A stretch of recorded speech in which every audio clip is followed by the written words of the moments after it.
Podcast is intended for mature audiences. The views and opinions expressed are those of the panelists and do not reflect in any way those of the podcast partners, sponsors, or affiliates. Enjoy. ThaBoxingVoice.com. See, I feel I'm the best in the sport, and to be the best, you got to be the best. ThaBoxingVoice.com. Should be one champion, one face, one name. His name's Deontay Wilder. ThaBoxingVoice.com. This is the fight that I've been wanting to hit you down for the longest time. 110%. There's no doubt in my mind.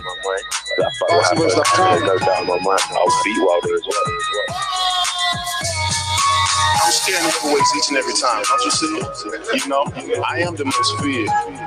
And if I'm not, then I want somebody to shut me up. I want somebody to prove that to me. I want to be proven wrong. But for right now, I don't feel like nobody's going to prove me wrong. Who has the guts?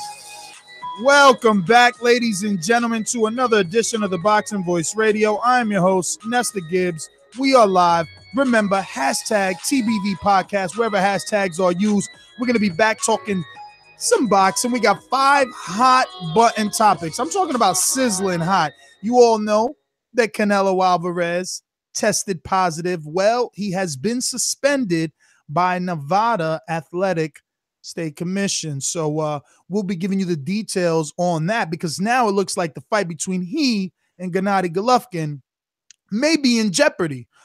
We also have to talk about Dillian White and his big KO over Lucas Browne last night. Some saying he did it in devastating fashion. Also called out Deontay Wilder live on Sky Sports. We'll give you our thoughts on that and get yours. Remember the number to call in, 1-425-569-5241. We're also going to be talking about Jermall Charlo. It seems like more and more we're talking about these guys. I don't know if it's for the right reasons or not. You be the judge of that. But last night, Jermall set the boxing world on fire as he went on a rant and has gone boxing viral. And the funniest thing is he's coming at fellow PBC stablemates Adrien Broner and Gervonta Tank Davis.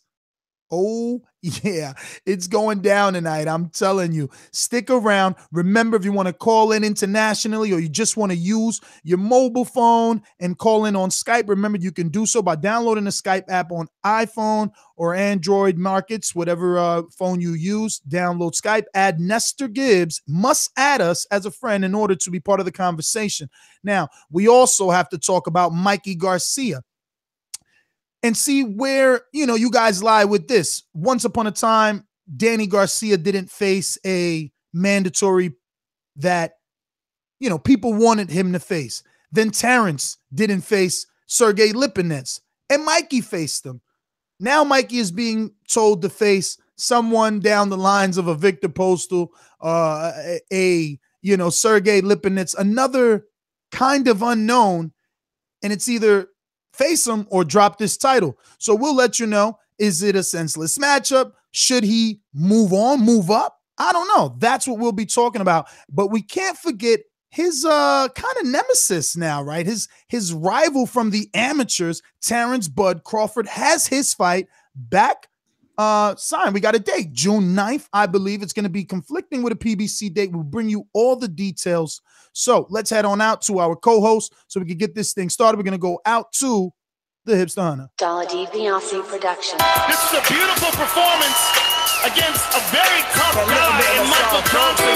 How do you feel about it? Fuck that. Conor McGregor. ThaBoxingVoice.com. You know me, Larry. From a wicked entrance, from a flip over the rock into a knockout. When the main thing is, I just hope the guy. I wish. ThaBoxingVoice.com. Yes. Here, where so much information to get into and so much angles to take. Obviously, Canelo Alvarez and the temporary suspension that he has been given out by the Nevada State Athletic Commission, with a hearing on April 10th where a final determination of his case is going to be given out, has definitely lit the boxing world on fire. A lot of misinformation has been thrown out there. A lot of just misunderstanding, I think, by the fans about what this is, what this directly means. And obviously, we have the Dillian White Lucas Browne fight yesterday. Obviously, you can check out the live fight chat, which I broke down in the live fight chat mode, and then the media reaction. So if you want to check out each part or one part individually, you can do that. And obviously, check out the Camp Life Joseph Parker, which was released yesterday as well, that we did. Mr. Enrique Church is finally here, the director and editor himself, so he can finally give you his take on that project later down in the show. So much to get into, so many topics. Can't wait to delve into and chop it up with the panel and the callers. Let's go. Don't leave for tomorrow what you can do today. Hit that thumbs up button. The minute you come up in here, smash that thumbs up button. Let's go out to New Jersey, to Garden State. What's up, man? Yeah, I just want to say I saw fight too. Stay focused, stay working my dad. If he comes to fight, then I'm going to do for him. I saw fight too. I think you accurate. Yes. What up, everybody? Spit your game, talk your shit. Stay focused, work that jab. The views and opinions of Enrique Church. Dillian White, Lucas Browne, Canelo Alvarez, clambuterol, and Charlo, Jermall, whatever. Adrien Broner. It's a heavyweight weekend, and I had a great time. Yes, as Matt said, the Joseph Parker video is out. It's doing pretty well. I hope you guys shout out to everybody who liked it, and the 256 people who commented on it, and as well as the 300 people who thumbs up it. Yo, thumbs up this show. Thumbs up Nestor Gibbs for the great energy. Okay, casual. Nestor Gibbs for the questions, and thumbs up Nestor Gibbs for, we ain't gonna call him videographer, we can call him camera operator. You know what I'm saying? He camera operated the shit out the shoot. Shots fired. We made mistakes, but we came back. We did it. You know what I'm saying? So I hope you liked it. You know, Las Vegas. Yo, you know, someone actually did like it. It was like, oh my God, Casual's made for the 24/7 voice. I know your head was big as hell. You was I saw that, but it wasn't big because it was on sideways like this. I'm memorized. I'm not memorized, but what's the other word, Matt? You the Yale graduate. The synonyms, the Harvard guy. Yo, he's a Harvard graduate. I was actually, when I recorded, I'm like, damn, I love that shit. I love my voice right now. You know what I'm saying? And it inspired me to write. So, yo, inspired. I'm inspired. That's all. He's on his Kanye shit right now. He's going to produce an album coming up. Yo, that was the mixtape. Did I say that, Ness? Yeah, he did say that he felt like that was a mixtape. That was the mixtape, and Adrien Broner is gonna be the album. Not for the reasons, not for the reasons you think, Matt. Totally different, but listen, that's an overtime topic. We'll do one of those. Let's talk about Dillian White, Alvarez, real quick. Oh, Alvarez, okay. Obviously, you know he's the cash cow, Cinco de Mayo. He's putting everyone's plans on hold now. We have to wait for Nevada. So Matt, what are the details here? What exactly happened, and why exactly is he suspended? And how long is the suspension? We all know. It is a temporary suspension until this hearing. And basically all that means is like a imagine you get arrested by the cops, right? And you get out on bail, but your hearing is set for, let's say, 2 weeks later. That's similar to what this case is. Obviously, you have not been, officially charged yet. You have not been convicted yet. None of those things have happened yet in the court of the Nevada State Athletic Commission. Really, all this is really a notice of, hey, you have to show up on this date, or your lawyers have to show up on this date. You don't have to. He's up on charges. He's up on charges, so to speak, and he has to show up on April 10th, and that is when the hearing is going to happen. Now, how do they proceed him as like guilty or not guilty? Because he's blaming meat, and it's like, oh, you know what? I didn't know the McDonald's hamburger was loaded with peds. Like, where does the final decision come from? Is it true? Is it not? The final decision comes from the Nevada State Athletic Commission committee, which obviously is with Bob Bennett, Anthony Marnell, a few other people, government officials in the state commission. They are the ones that make the determination. You have a state attorney which will be sort of the prosecutor in the case, and you have Canelo's team. Both sides will present a case, and then the Nevada State Athletic Commission then makes their determination. Outside looking in, Matt, you would say guilty or not guilty? We don't have the information on that yet. No, there's no information. I know you're trying to play the card, but I mean, there's actually 2 charges against him with but only one serious one. The hand wraps, they were packed up. I saw a video out that on my timeline today. That's not anything to do with it. Has nothing to do with it. But you as a fan, because you know fans are fickle, as we like to say. Fans are fickle, and fans make determination on like, yo, man, he cheated. Fight number 1. Luckily, the fans have no determination whether the fight happens. No, I actually prefer the fight to happen. Actually, on May 5th. I understand what you're questioning, but I'm saying this: the Nevada State Commission is not concerning with that. They're only concerning with themselves with the clenbuterol. All right, so separate the. Enrique, I'm answering a question. Right now, the evidence that's on the table, there is not enough evidence to probably prosecute, using those legal terms, Canelo in this case, so to speak, and hand him out suspension. Separate yourself. Now, there is this hearing. We have not had this yet. This will be all public knowledge. This will probably be streamed by someone or some entity that is there. Most of these commissions are allowed to be streamed, and I think all of them are allowed to be streamed. Most of them are. Not all of them, but most of them are, depending on which media are there. And media is going to be there because it's Canelo. Would you give your personal opinion? I expect everyone to be watching this online when it happens. So, would you give your personal opinion? My personal opinion, from what I've seen from commissions, because I've watched dozens of commission hearings, live and on replay, I don't think much is going to happen here other than the 3 hours of wasting our time. But would you say that, you know what, clenbuterol does exist in the assistance to helping Canelo win and look the way he looks?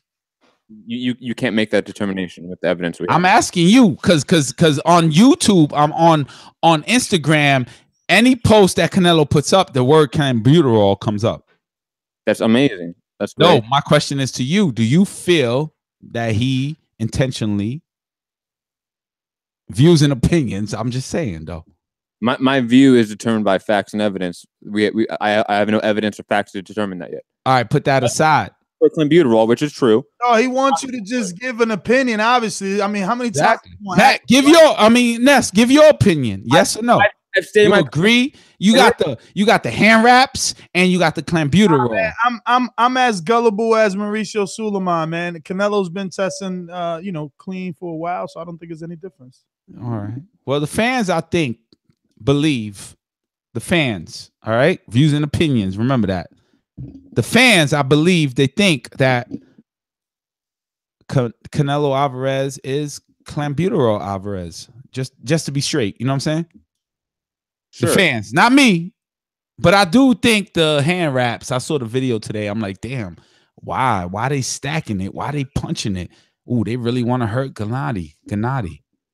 That's all. Well, let me just say something here. From Mauricio Suleiman, he says, with respect to the Nevada State Athletic Commission's process, and will vigorously present Canelo's case throughout. They said in a statement, over his career, Canelo has tested clean more than 90 times, and he would never intentionally take a banned substance. Now he says, it is difficult to have a position since we do not know what the suspension is based on. Our position has been clear in the analysis we made based on the information we had available. I would not like to enter the realm of irresponsibility because I do not know if Nevada's decision was based on information that we do not have available to make this determination. There could be a consideration by the NSAC. Unfortunately, I have no element that can help me comment. I do not know if there's an appeal, a process where the promoters can ask for an advanced decision. I do not know if it is the move by NSAC is based on the result of these 2 tests for clenbuterol, or there is something else. This is exclusive to Nevada. So, I mean, the only thing I could gather from that is that he's not quite sure if they have if he's even going to be charged with anything else, but he's still standing strong on the fact that, like, whatever trace that Canelo's tested positive for, he doesn't think it's enough evidence. Listen, I've been in trouble before, and I've been wrongly accused, and I've been on the other side. So let me ask you, Ness, because you're a real person, right? If you are the fighter, if you are Triple G, let's just put everything aside, put the Boxing Voice views and opinions, everything aside. And let's just say that you don't care. You're training as you have to, and your opponent is tested positive. And all these excuses, all these other reasons on why, and let's just say that it was the meat. But there's still one thing that exists, clenbuterol. It still exists. It still helps you for your air, your respiratory, your asthma, your muscle, your stamina. What do you do? How do you approach that? How do you answer that? I think that's why personally, that's what I'm saying. I think that's why we're here. With Canelo facing a suspension, especially after the WBC didn't do much and tried to clear his name, and his promoter came out with a press release, tried to clear his name. After Triple G, I think, took to the media and made a little bit of noise. Maybe that's what caused Nevada to kind of see if they can do something or at least show face. I don't believe that anything is going to come from it. The bottom line is this is a very big fight, if not the biggest fight of the year, because while a lot of us may be waiting for Wilder and Joshua to get in the ring, it's probably not going to be a U.S. pay-per-view, not the first fight. So Canelo Triple G would be the blockbuster of 2018 thus far. And due to that, I think that, he'll probably get some sort of reverse suspension, dating back from February 17th, probably a 30-day suspension that'll clear him up by March 17th, having him clear for the fight by May 5th, and give him some sort of reverse, retroactive sentencing from the date that he was popped, because that's what politics is about. Now, as far as if I were Triple G, is that how you're asking the question? Or if yes, I want to hear that from you. Like if you were Triple G, your shoes. I think if I were Triple G, I would be looking to get some money. I think this is no different than when Eric Morales came in overweight for the WBC title match with Danny Garcia and had to pay $50,000. I think that, these things you decide in a back room with your manager, the promoter of the fight, whether or not you want to continue with the fight. And if you do, yeah, you absolutely should be compensated if they can find some sort of proof that he's guilty of something. I mean, there's already the proof. Well, he already had a reason why he has clenbuterol. But still, it was small traces, Small traces is. I mean, Matt, was it enough? Matt, if you were does it matter? Does it matter as long as it's on the list? You popped, right? No, it does matter, and it does matter what the SR ratio of the test are, because that determines whether you took it via meat contamination or via physician administration. Next, Matt, if the cops show up and the canine smells something, you're guilty, bro. They're gonna dig. You know what I'm saying? Enrique, I'm answering you because again, you haven't been on for a while. Don't go there. But you haven't been on for a while. I'm working. I understand you've been working, but you haven't been on for a while. I've been following you, Matt.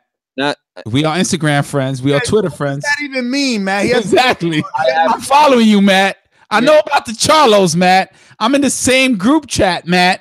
I don't know what you're drinking, man, but relax, calm down. No, it's energy. It's a movie right now. I've shown studies on the show that say that you can detect. Why you guys stereotype so much? It's like when Matt's on one, it's like, yo, what you smoking on, Matt? When Enrique's on one, it's like, what you drinking on, Enrique? That's messed up, man.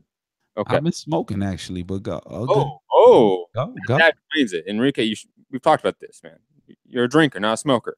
But again, I've shown studies from WADA, from VADA, from USADA, from all these organizations on this show already, on Standing 8 Count, on Patreon, that say you can tell via meat contamination or whether a doctor gives you the drug. You can tell that apart. How disappointed would you be if the fight was canceled?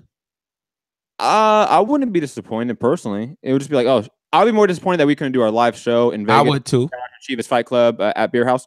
But on a personal note, like if this doesn't happen, then I'm like, okay, at least we're taking a stand on something. Like at least something is happening. But that's cringing and saying, "Damn, I wish it did happen." Yes.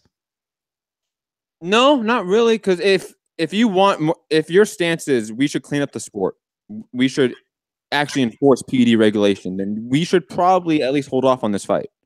That should probably be your stance. That this fight should not be happening right now. There needs to be a thorough investigation, and probably within a month or two, that investigation cannot take place. Ness and Matt, my question is, what does this do to Canelo's legacy as the Mexican Floyd Mayweather?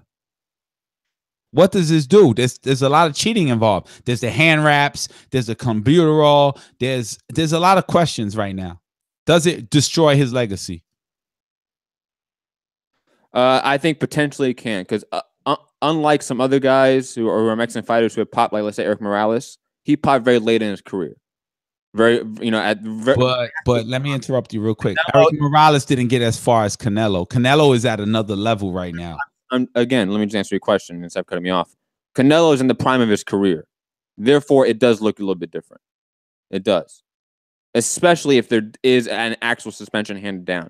Now, if this hearing takes place, and let's say Canelo has a fucking awesome defense, he presents enough evidence that's clear night and day that it is via meat contamination, then maybe 10 years on the road, we forget about it. That's very possible. Listen, I like the fight. I hope it happens. I hope Canelo, the traces are not on purpose. I really want to go to Las Vegas and see this fight. Oh, there's a ghetto in 1 and 9. Yeah, that's with this hot mic. What are you doing now? Ness. Oh, yo, I got company in the studio. Ness, real quick, you answer this question now. What does it do to Canelo's legacy? Nothing, because because Eric Morales popped. Yeah, but he wasn't at the same level. Yes, he was. What? He was washed up. But he's a legend. He's still a legend. But he's not in momentum. Canelo's in momentum. Marquez had rumors. You know what I'm saying? There's always people with rumors. Marquez, Ness, I'm sorry to interrupt you. Marquez had only Danny Garcia. Done. Canelo could beat Triple G. Morales, bro, you confusing two different people. I brought up a totally different legend, and you just.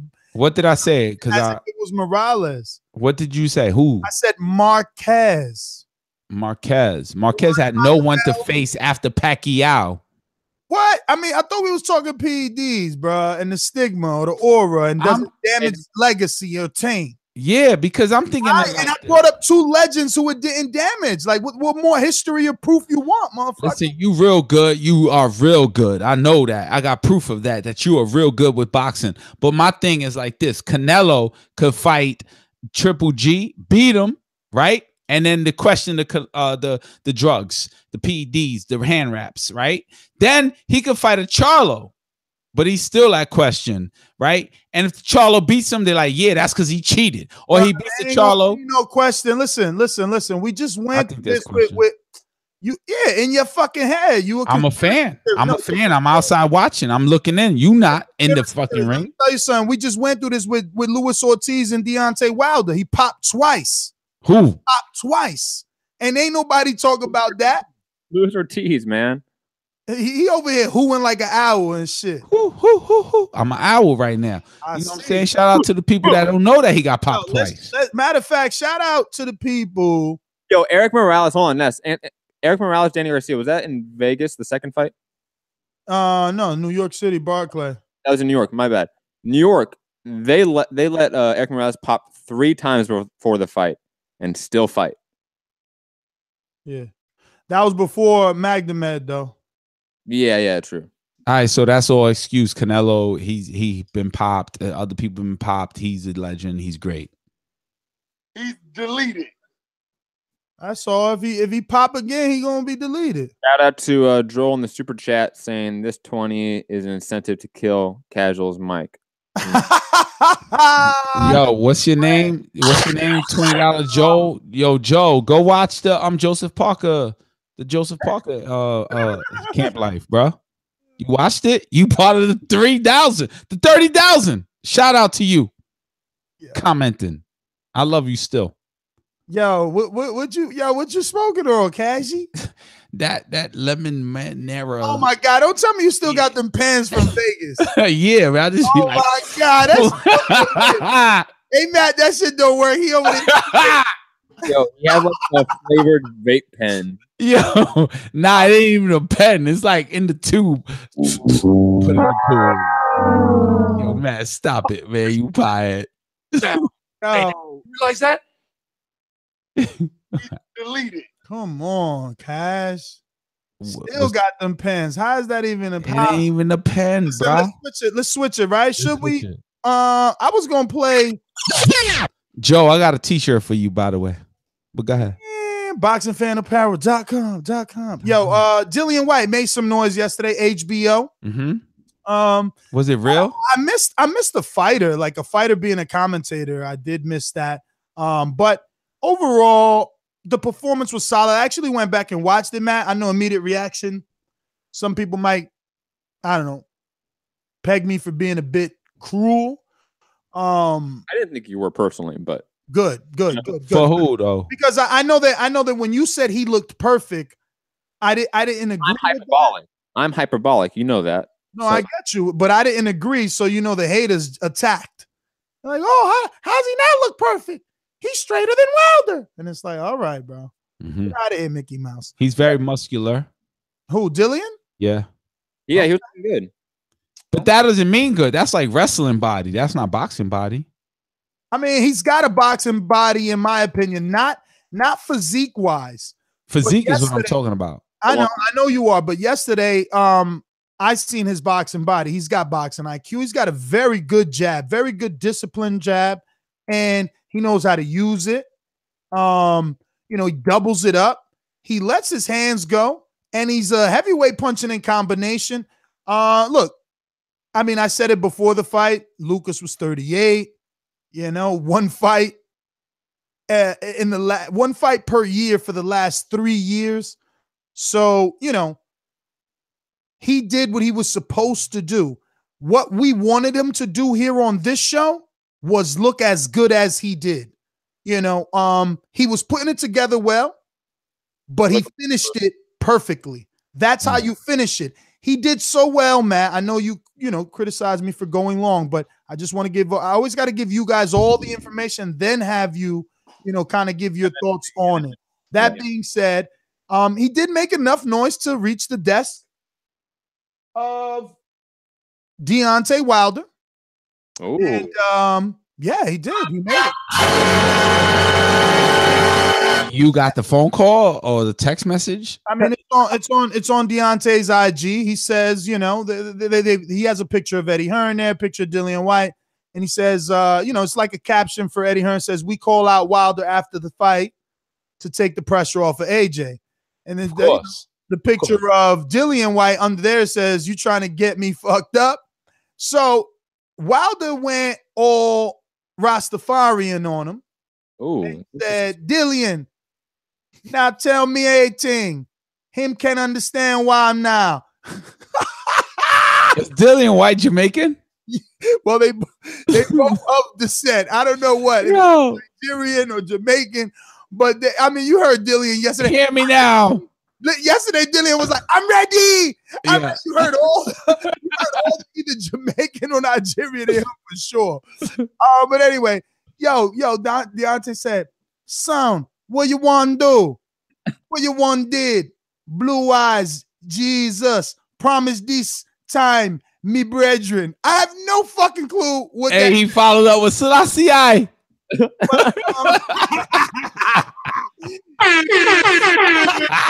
Lick one shot. Rewind. The last part is the asterisk. He says, "You know me, why? Right? Or you know one me. Oh, you know one me, right? I don't know." Yo, that's Jamaican. We need a Jamaican to translate the motherfucking caption. I mean, what? And Belly, what he said? You come test the rocket launcher. You come test the rocket launcher. Hold on. Shout out to Super Chat again. Joel, give me another 20. Here's another 20 for Kaz, a.k.a. Puffy, the producer, all in the videos, talking over the callers, hijacking the show, come to death row. Joe wants 2 t-shirts. Damn. Joe, I got 2 t-shirts for you. You giving him 2 shirts now. 2 shirts, bro. Yes. Yo, Casual said, "Fuck that. I'm gonna buy Joe's love." I'm gonna buy love. He's Anybody who donates like, gets t-shirts. You keep saying you want me to shut up. I'm gonna just give you more boxing fan apparel. Exactly. Listen, Dillian White fight against Joseph Browne. It was funny. My first thoughts because Joseph Browne. Not Joe. Did I say Joseph? My bad. No. So it's Dillian White, Lucas Browne. I'm like, yo, one white guy named Brown, black guy named White. So boom, Dillian White against Deontay Wilder would be a good fight, but tougher than Lucas Browne. And I don't see he got hit a lot, man. Did he or did he not get hit a lot? Dillian White. I'm watching this shit like, yo, is Lucas Browne a real fighter? I remember him fight Chisora at Nestor Gibbs' house, and we were like, whoa, war. But Lucas Browne did not fight Chisora. You mean Dillian White? Yeah, Dillian White fought Chisora. My fault if I said Lucas. They fought each other. Jello, hold on. Jello talking about this was supposed to start a half hour ago. Yo, today was one of the few days that we started on time. All right, don't make me immediately. All right, don't make me. Yo, the views and opinions, bro. Fuck, man. Like, come on. Back to you, Casual. You want to finish your point? Hey, Matt, hold on. Like, why y'all ain't say nothing about this? What? About what? So y'all ain't catch on to that? Nah, I was talking to Matt. Yeah, we were trying to talk about the show and boxing this. He's deleted. Who said that? All right, well, never mind. We'll wait. Listen, I got it. That's topical. That's topicalness. You don't want to sauce this shit up. Over my head. Over my head. You talking about it's on my timeline, Matt. I follow you, Matt. Over my head. Lucas Browne. Go to Lucas Browne. What you thought of Lucas Browne? Lucas Browne, like he got beat up. I think it's Doodoo Brown. He got Doodoo Brown. Yo. Eddie Hearns is crazy intelligent. If I was Deontay Wilder, right? If I was Deontay Wilder and I'm super confident, right? I'm be like, yo, you know what? Let me fuck up Dillian White because Dillian White fought. Hey, Enrique, why are you so hot? I'm sorry. Lower the volume a little, just a little bit, because you already pumped up, so it's gonna be good. So just tap it down. Oh damn! If you was Deontay Wilder, I mean, I'm bringing you back. Don't lose the energy. All right, yo. So I'm saying, if I was Deontay Wilder, right, I'm super confident. I'm deflated, bro. We're gonna go back to you, man. I'm gonna fuck up Dillian White. I'm gonna fuck up whoever Tyson Fury, and I'm gonna say, yo, AJ, you still ducking. There's a lot of cards being thrown. You know, they got this thing called renege when you playing spades, right? And you got books. You like, oh, I got 2, but you know you fronting. I think that's what Eddie Hearn is doing. He's fronting. He's just putting a lot of things in front of Deontay. But you know what? The business is part of Eddie Hearn. It's the Eddie Hearn business right now. He got the belt. You got to follow his rules. And the strategy has to come from Deontay Wilder and Team Al Heyman. Al Heyman got to be like, you know what? Fight him more, but demand money. And then fight AJ and beat his ass too. That's what got to happen. And I think that's what's going to happen.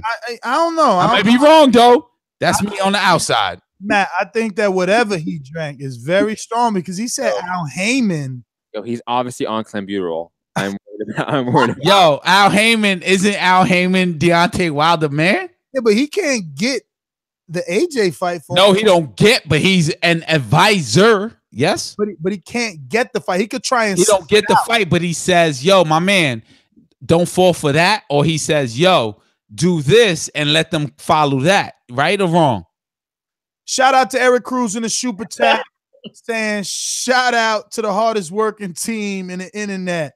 Listen, man, Matt, give us your thoughts on the fight because I don't know where Enrique going with this. I mean, I'm just trying to get educated right here. Is Al Heyman quote unquote advisor? Yeah. All right, then. So Deontay Wilder says, yo, Al, why is this happening to me? Does Al say, look, they own those titles. They own whatever show they want to throw. They're going to they're gonna throw it around those titles to other guys. The only way you can get into that show. Yo, the way you are elaborating is... Yo, the Kanye-isms are great, man. I don't speak Kanye. Am I wrong? I'm trying my best. That's what they tell him. That's what they gonna tell him. I ain't saying exactly verbatim, but I'm saying you're right. You're right. Like, I'm using verbatim. I don't even think Al Heyman has to tell him that though. Like Wilder can see that the business will continue without him.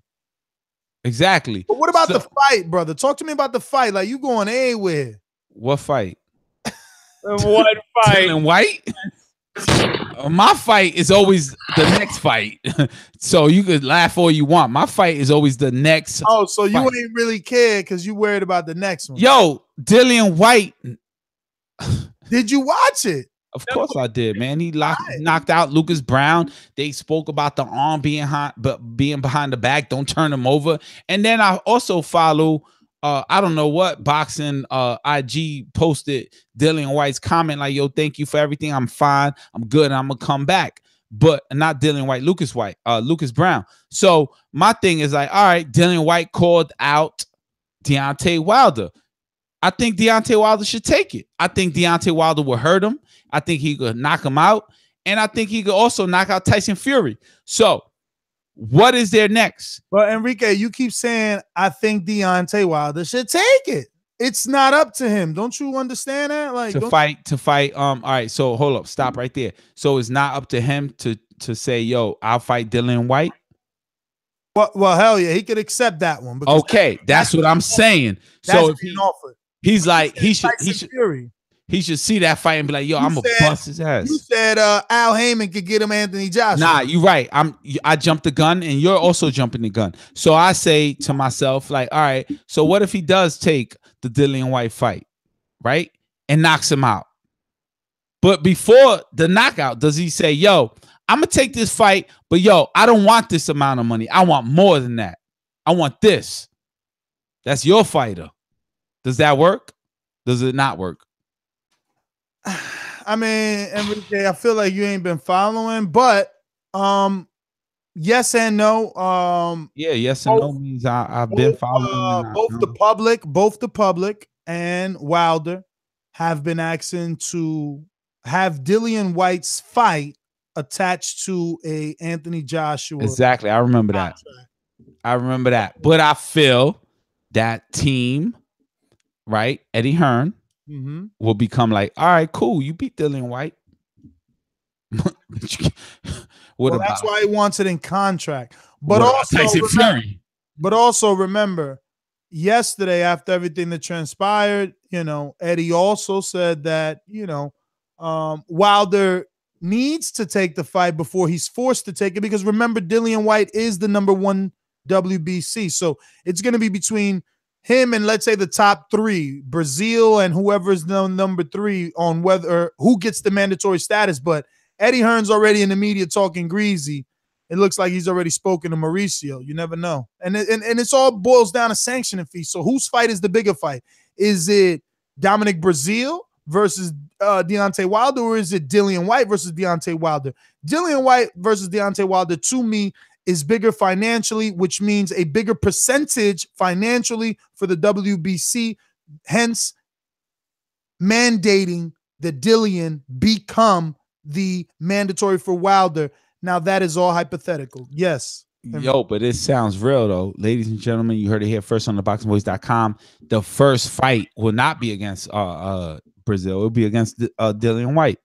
And I believe that. I mean, it may not. It may not, because remember, Dominic Brazil is a Al Heyman advised fighter. So is the Bronze Bomber. So it's always better for promoters, managers, whoever, to do business in-house. It's like me and you. It's better for me and you and Matt to go do the next edition of Camp Life with Adrien, Broner, and Gervonta Tank Davis instead of, hiring an outside company to come in there with us. True. Shout out to shots fired. Shout out to the super chat Joel again, saying all this for another Camp Life. Just watched the Parker Camp Life and it was fire. Great job, Casual, Ness, and Matt. I want the Charlo Camp Life. His video going off on Adrien Broner and Gervonta Davis was crazy. Yo, we got a budget, by the way, for the people that's interested in funding Camp Life. Yeah, this next camp life to see Broner and Gervonta minimum is 12 hundo. Nah, that's not minimum, bro. Minimum? No. Nah, 5 hundo. Because you need you want lenses. Yeah, 5 hundo is just 5 hundo is. Well, let's talk about this one another on overtime. We'll bring it into our most loyal listeners on overtime first, then we'll let it out to the world. And if you liked the Joseph Parker, which I made many mistakes on, and I took it as a and after editing it and combing through it and saying, yo, you know what, this shit has what kind of mistakes you made, Cash?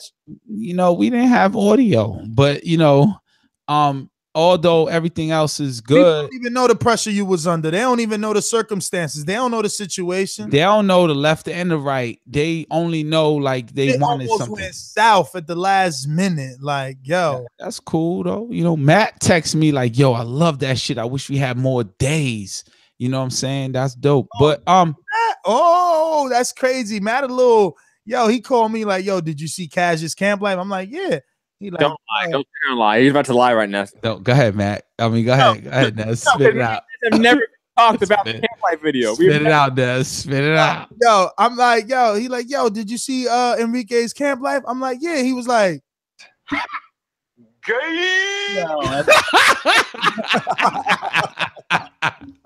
Yo, I swear to you, I edited it. I hated it while editing. What the fuck? I hated it. No, I hated it while editing it. I'm like, damn, I hate this shit. I hate this shit. I hate this shit. And then at the very end, I watched it and I was like, man, this is a motherfucking story. Take it. Let the people talk. And the people spoke. This your mixtape? This is my mixtape. Voice of the people. You know what I'm saying? Joseph Parker. All right, so listen, you want to see Wilder fight Dillian White? Exactly. And Matt, what's your thoughts? Did you even talk about this fight yet? No, I haven't talked at all about this fight. It's been sitting there fucking laughing at Enrique all day. What's up with you? Exactly. He likes that shit. He like to establish his bed and be like, yo. Enrique, you know I love you. You know I love you, dog. But your questioning right there was like Georgie, but I could understand every word. But I still cannot understand the question. What question? Anyways, digress. Listen, so who do you want to see? Dillian White versus AJ or Tyson Fury versus Dillian White versus Wilder or AJ versus what's the other dude? Yo, Fury. on, man. Yo, pass the rock, man. You hogging the ball. Fury versus AJ or Dillian White versus Wilder? Which one? You've named 7 different matchups. No, I only named 4. Stop that. It. Everybody put your hands in the air. Yo, that's how it's hit. Fall back, Enrique. Fall back. It's a party right now.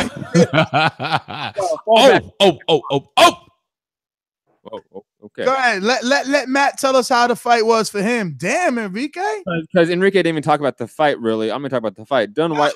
He told you, bro. For him, it's the next one. I know. Dillian White looked awesome. I think he stood behind his jab a lot more. His defense was a little more sound. He was able to block and parry most of the shots coming from Lucas Browne. I mean, I really cannot think of one solid shot that landed by Lucas Browne on Dillian White in the entire fight, in the entire 6 rounds. And then you have the highlight reel knockout of the year. Oh, let me finish. You have the knockout of the year contender in that 6th round. To me, whatever issues you have with the methodicalness of Dillian White in the matchup, or maybe the slowness of the fight, I think was erased by that eraser. And again, I don't think Lucas Browne is some world beater, but he was at least a top 15 heavyweight in the world at the time. That means something. Dillian White, while he may be now close to a mandatory position for a Deontay Wilder matchup, I think a Dominic Brazil matchup to determine that would be fantastic for Dillian White. But if, like I said in the past, if Deontay cannot get that AJ Parker winner, fight Dillian White with a guarantee of AJ, and I think that makes all the sense in the world. But Dillian White looked, I think, pretty great. I think he's improving from fight to fight. That's what I want to see from a guy who's took up the sport late. It's improvements, and especially drastic improvements. And I saw pretty close to drastic improvements from this fight, from his last fight. So kudos to him. But what about Deontay Wilder? He didn't fight yesterday. So no, he didn't fight yesterday, but he fought Luis Ortiz. That's great. We have shows about that. You can go check them out. No, I'm not talking about the show. I'm talking about like the Jux. Jux was Yeah. I think they're two very different fights. Okay, so you have to have an opinion on which one would do better versus the other, right? I think I've said numerous times on the show that you know what, you going with the views and opinions. That's cool. I'm telling you my move on, progress. Do you want me to answer your question or you want to cut me off? You didn't want to digress. Enrique, is this Enrique's show or is this the TBV show? It's your show, but you it's not my show. It's not my show. That's where you're very mistaken. It is our show. It is. But I let you brush me off, Jay-Z. You brushed me off, Hov. I was answering the question. I asked you. Are you done? You said Deontay didn't fight yesterday. We know that. That's not what I was about to say. You said that, but go ahead. Go. No, you cut me off. We can go to another topic. It's cool. No, let's go. I want to hear that. No, we're good. With Deontay compared to Lucas Browne, there's no comparison. They are doing that. That's why Dillian White was like, Deontay, I want you next. I'm gonna knock you out too. That's what all that meant. No, there was no comparison from Lucas. That didn't mean that. No. If I beat you up and I call Ness out, what does that mean? Well, speaking of call out, play it. Moved, but then he let his shots go when given the chance. Great performance. Yep, best of his career. Yeah, Dillian White with Andy Scott. Dillian, congratulations. First thoughts, though, go to Lucas Browne. I'm sure you want to wish him your best. Who left on a stretch there, albeit conscious. Yeah, good luck. Hopefully Lucas Browne's okay. He showed up, he tried, but I knew this was going to happen. But listen, hopefully it's well. But listen, Deontay Wilder, where you at? June, where you at, Wilder? Let's go! Let's go! Let's go! I'm ready. Let's get it, Deontay. Let's go. No more excuse. Forget Joshua. Joshua doesn't be ready in time. Let's do this. June, live at the O2. Let's get it. I'm number one, baby. Let's go. Let's go. That's it. Okay, I think we can probably have a little bit of fun with this. What sort of statement do you think you sent out tonight on Sky Sports and with our colleagues? I proved to everyone. Enrique, he was at the same party you was at. Exactly. The statement is like, yo, I just did it to this guy. I could do it to the next guy. Bring him on. And that next guy is Deontay Wilder. And if I was Deontay, I'd be like, yo, you know what? I'm going to fuck him up. Bring him on. But you going to pay me this much. Well, why you feel like you should, if you were Deontay, why do you feel like you should look at Dillian White or in the direction of Dillian White instead of the names that you keep mentioning like Joshua and Fury? Because Joshua has other plans. They obviously don't want to go the Deontay Wilder route. It's obvious. It's just so obvious. Eddie Hearns is involved.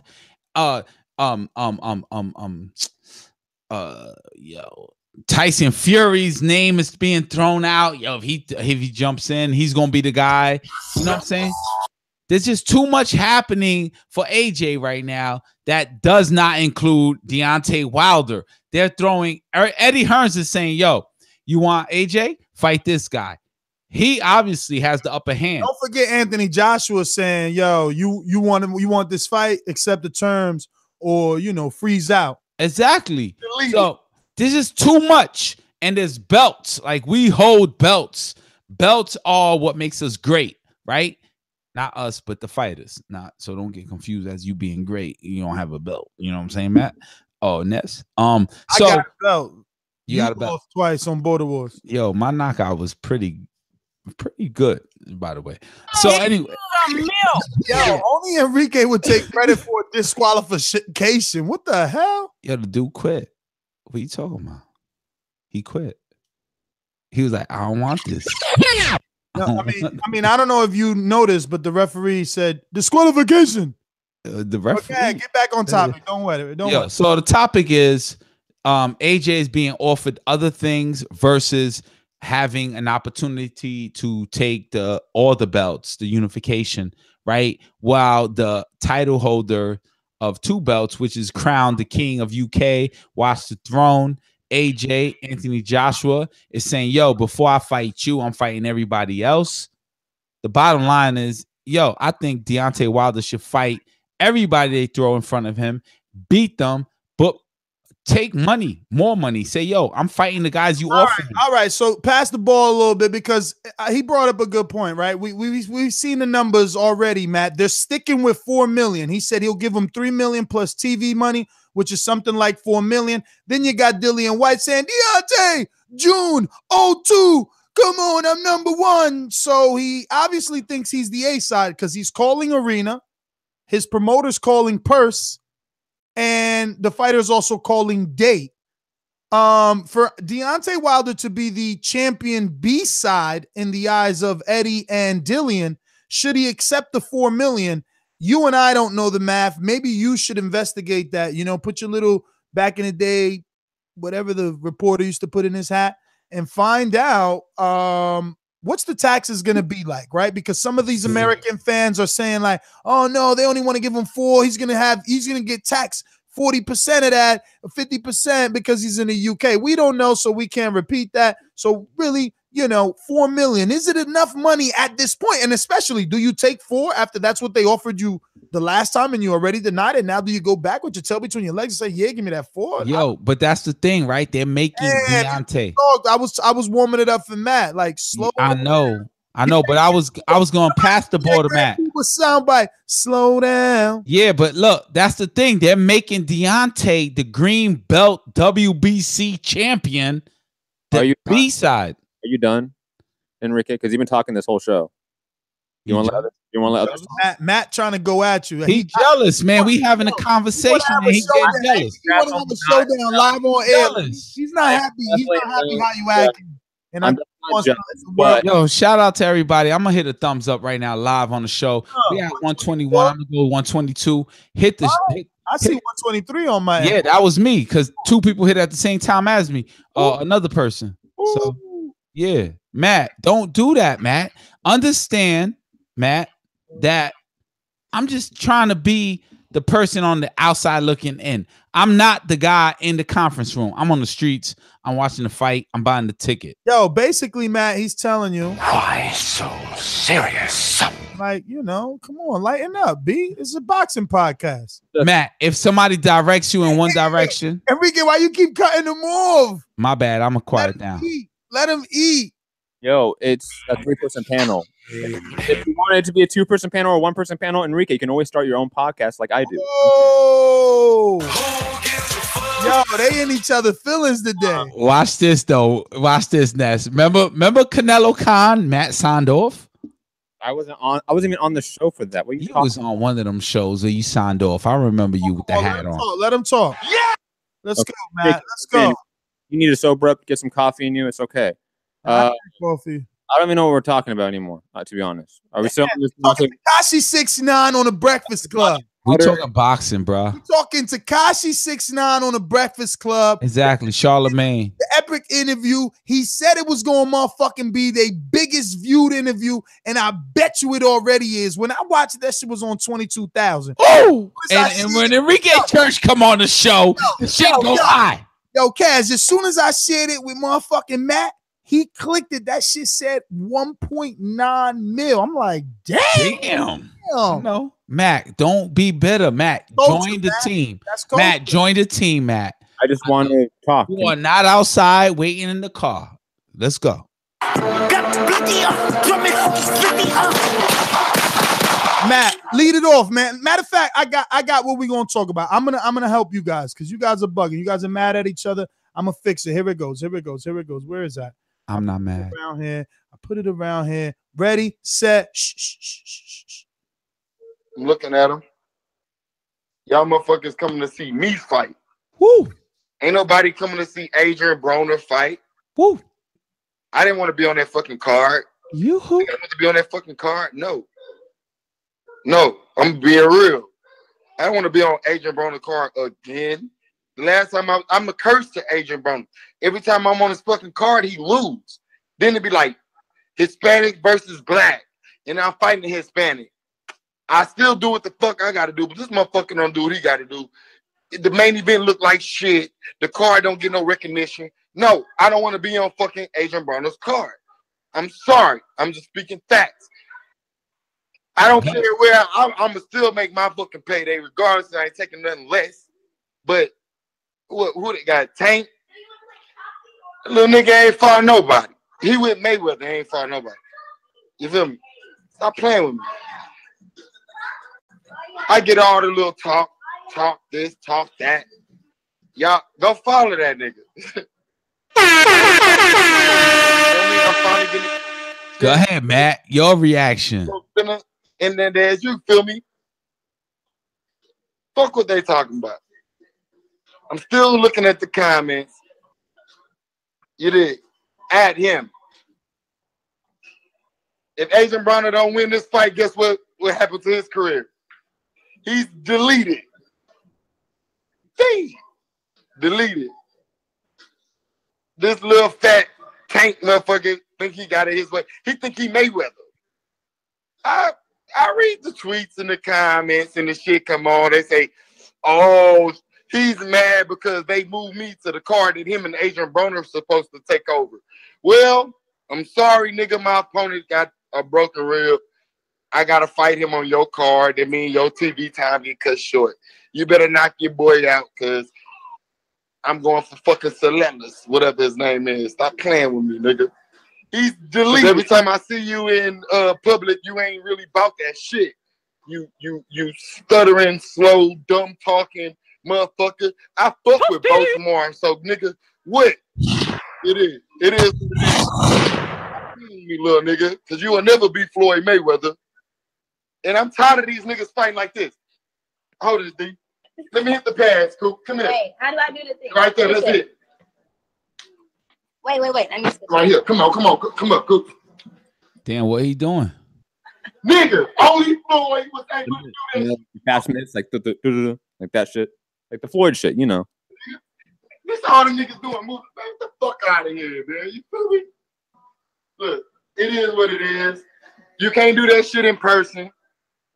You can't beat me in person. When you see me in person, talk that big shit. Sound like Tekashi. Little ass nigga, I'll grab you by your motherfucking nostrils and do that, ho. You don't know me. Fuck wrong with you? Anyways, yeah, they gonna be, oh, you do that to Jake because I grab him motherfucker by his ears and squeeze his motherfucking head open. Bitch, stop playing with me. Cool, because you motherfuckers is like, you know, welcome to Brooklyn. I love that shit. April 21st. Y'all catch me live on Showtime. The co-main event after AB about to get his ass bust. Another that one. How you the co-main event after? Yo, wait, but how he sign off like another one? But how you the co-main event after AB? What you mean? He said, yo, a co-main event after AB. Because he was obviously on something, so he fucked up. Nah. That's what he said. I'm the co-main event after baby. That's how it works. Listen, if AB's the main event, he's the co-main event. I don't know if that's true. Maybe Tank is. I don't know if that's true. Yo, bottom line is I love the shit. I love Charlo. Isn't Charlo like 154 pounds? Nah, he was 60. So they never could fight each other. Yo, of course not. But he went at him hard. He said, AB about to get his ass whooped. It's all fun. But let's find out what Matt thinks. Hey, free smoke. Hey, free smoke. Yo, but look, hold up, because this just Charlo, right? Yo, Tank jumped on his Twitter like these Charlos on coke. Yeah, Tank is kind of real. Yeah, no, Tank. Yo, so look, I'm not here to promote violence outside of the ring. Yes, absolutely not. But all this shit is on Instagram and Twitter everywhere. He was like, yo, put hands on me. You ain't never gonna box again. Oh, swear to God, I ain't even see that shit. I saw that shit. Damn, see, I missed some. You know what I seen? I seen Tank say, I see you at the Barclays. Yeah, but before that was like, yo, put hands on me. You ain't never boxing again. I'm not saying that Houston and Texas and that shit ain't tough. Cause look, y'all gun-toting state out there. You already know how to shoot from the crib. You feel me? but they don't be taking that slick talking shit lightly on the East. So I don't know, because on the East is where Daniel Jacobs walked up on Charlo. So, but Charlo, you see, now Charlo is gonna be crazy aggressive. Why, Matt? Because when he was chill and laid back at the Barclays, Danny Jacobs came up. In his opinion, right, he says it was fake. I was told to act a certain way. Then he comes and acts a different way. So I think this time ain't going to be no games, and he ain't going to allow any cameras to make him look in any different way. I mean, you know, I had Andre Rozier, the trainer of Daniel Jacobs, up in how he felt. He thought his fighter, Daniel Jacobs, straight up punked Jermall Charlo, which I disagreed with on that show because wait, I disagree as well. I got a question. So who told Charlo act a different way? He never said. All right, so if somebody's telling you to act a different way, that this is going to happen, do you start falling into the place like, yo, you know, Charlos with the S are Al Haymon fighters, Broner, Al Haymon fighter or advisor or management or you know, on the TV show. Gervonta, also that person. Do you think like, yo, this is a show? This is all made up? Like, is it real or is it fake? Because I was like, damn, they can't fight each other. Why are they beefing? But on the street, on the streets, you 200 pounds and I'm 180 pounds. I'm gonna smack the shit out of you. Yo, Kanye, let the fucking mic go. You ask a question, don't let nobody answer. I gotta finish my thought though. Now listen, just because they Al Haymon fighters, that don't make us friends, partners, buddies. Like you right. From different areas. You from fucking Houston, and I'm from Baltimore. Exactly. In Ohio. But I was just questioning that. Well, I'm talking particularly about Tank, you know. Yeah. That's Tank is real though. I think he's real. And that's what I'm saying. That's why I'm talking about him, because that's the one I think that isn't gonna take it lightly. And neither will Charlo, right? In my opinion. I mean, Charlo big as hell. You heard what he said. He said, I'll stick my 2 fingers in your nostrils like this, ho. That's what I love about the Midwest and South. Like, they say ho to guys. Like, over here on the East, we don't say that shit. Like, if we call a dude a bitch, it's a rap. Like, yo, you a bitch. Oh, it's fighting words, right? So, but we never use the term ho. Like, come here, ho. Like, oh, that was hilarious. But again, from a boxing standpoint, I ain't promoting no outside violence. Hopefully, it's like Enrique assumes, and this was all made up to promote, and it's propaganda. Matt, they sent the super chat your way by B. Pauly, like, yo, let Matt talk right now. I know you asked me a question, then Enrique started talking over me. So again, Matt, they setting you up. Enrique, yeah, they're setting the guy that actually knows boxing up on the boxing podcast. Nah, they let you say something. So you the hipster getting hippity on you and shit. But digressing to the topic, I think this is amazing.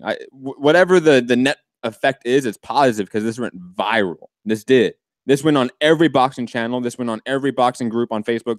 This went on every boxing page on Instagram. This was everywhere, regardless of whether it looked silly or whether, you know, I saw people saying that he was making a clown of himself. I'm not saying I thought that. I'm saying I saw people saying that. Whatever that is, it went viral. And for a guy that's not a star, going viral is good.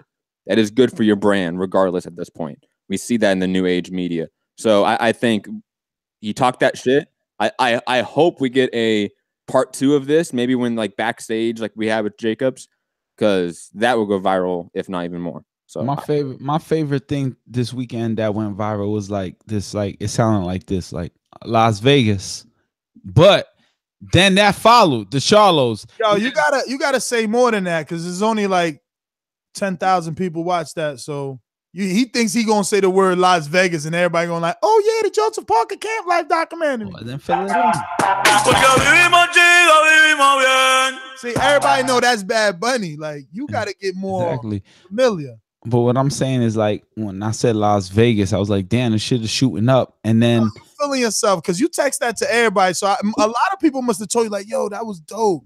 They did. Narrated that because you coming. Look, hey Matt, why he making You love? were one of them. So stop that shit. You making love to the mic though? Why every time he say Las Vegas, he got to go like this, Matt? Las Vegas. Yo, first of all, Ness had all the negative, and then followed up with like, yo, the narration though was dope. Yeah, I mean, look. If you would have did more narrating and less shitty audio and shaky cam, you know, that's shout out budget to the though. super chat, everybody that helps us get to these camp lives. Yeah. Listen, super chat that gyro. We need a gyro. Look, I mean, and if they don't know what we're talking about, go to Camp Life Joseph Parker. All right. So anyway, let's get back on track here. Charlo's, in my opinion, that I like it. Not Charlo's. I mean, it is Charlo's because his brother twins. His brother tweeted right away, Matt. I like it. I like it. No matter what. And a lot of people embraced that. Last time I checked, I had at least 250 likes. People embraced his statement. And look, I found that the IG video and the IG live video was through the Twitter feed. Through the clapback by Gervonta Davis. That's how I initially started finding the IG live video in the middle of the night last night. So now here's my worry. That we would not have found the IG live video probably. Here's my worry, guys. What is it? We seen the Charlos come hella deep because it was internal Texas beef, right? I mean, Charles Hatley. So they knew each other and they knew how each other rolled. I don't know if that's going to be the same case in this scenario where Charlo's going to say, you know what, I'm going to come with the whole clique because I know how they roll. I mean, luckily I got Adam and Sperber who's going to handle that because I'll be right here giving you an immediate reaction. But yeah, cray. It's going to go down in the bar. If Gervonta Davis is on that card with Adrien Broner and Jermall Charlo, right, Ness? Can you look that up by chance? But if they are all on the same card, how is there not going to be an altercation at some point in the fight week? Separate. I've done Barclays Center fights. I mean, the locker rooms are obviously separate. They can definitely keep them separate. It's hard. It is a little bit harder though. The problem, and it's a focus. Listen, it's like, yo, you go here, you go there. The problem always boils down to the entourages. Yeah, because you could control $1 million fighter. You can't control the entourage that wants that $1 million fighter to give him $30,000, $60,000 a year so he don't have to work anymore. You feel me? Hey, Ness. Hey, Matt. Real quick. Yo, make sure people who are watching right now live to hit the notification bell. And I mean, work for that year before anybody like, yo, Ness, how you going to retire on 30? Exactly. $30,000. You don't retire. But hit that notification and you definitely get a notification when the bell, with the bell, that a show will be happening. Like we do that. Like that's what we talk about. Boxing. Matt Hunter. You know what I'm saying? Okay. So Mikey Garcia. He's gonna be fighting Ivan Baranchyk. You ever heard of him, Cash? He sound like he got 2 syllables in his name. You saw him in his last fight in the Las Vegas hotel room. Was he short? He was short and looked like Triple G. Who did he fight? He looks so much like Triple G. It's freaking. Oh, yes. I remember him. I've said that in the past, and I wonder why that's not picked up. Like, why didn't he clone himself Baby G or something, or Lil Triple G? Like, he's so silly. So what does that mean, that Mikey Garcia, if he beats him dramatically? He's picking to stay at 140 pounds, keep his IBF belt that he beat Sergey Lepinets for, and fight Ivan Baranchyk. He is not going back to 135. He is not fighting Robert Easter. He is not fighting the winner of Linares and Lomachenko. Yeah, so my question is... Yo. Shout out to Paulie B. Said Matt's a guest on the show today. Matt, you're not a guest. Matt is a star. He is the star. I'm the co-star. And, Nestor Gibbs is the other star. But I don't get it, man. Like, well, Mikey Garcia... Is he the star of the fight, or is he just like fighting supporting actors? Like, what's going on? Yeah, I mean, this is a supporting actor, but this is the thing. We would complain if he ducked. We would complain if he dropped the belt. We wouldn't. Man, we could totally come in. Oh, he just went up to get a. Hold on, Nestor. Yo, let me talk, man. We would say. I haven't talked about all this whole show. Okay. I know, but that's not my fault. I've opened it up to you. I've passed it to you. You got beef with Enrique. That's your problem. The thing is that the public would say things like, oh, he jumped up to 140 just to get a belt versus a dude 12-0. In a year from now, people won't remember Lipinets. If he went down and fought Robert Easter Jr., none of us would care that he dropped the belt. No, I think we would all be happy because that would infer that he would probably fight the winner of Lainez Lomachenko next. It would infer that there would potentially be an undisputed champion at 135 pounds, which is one of the most storied divisions in boxing. So I don't think any of us would have really cared. We were forgave him for that. We were forgave him for the perceived belt grab at 140 because he went and fought Robert Easter Jr. I don't know if that necessarily means that, Matt. You know why? Because Mikey had been very vocal about wanting the Lainez fight before Lomachenko even decided to move up. While Lomachenko still had a camp going and a fight, okay?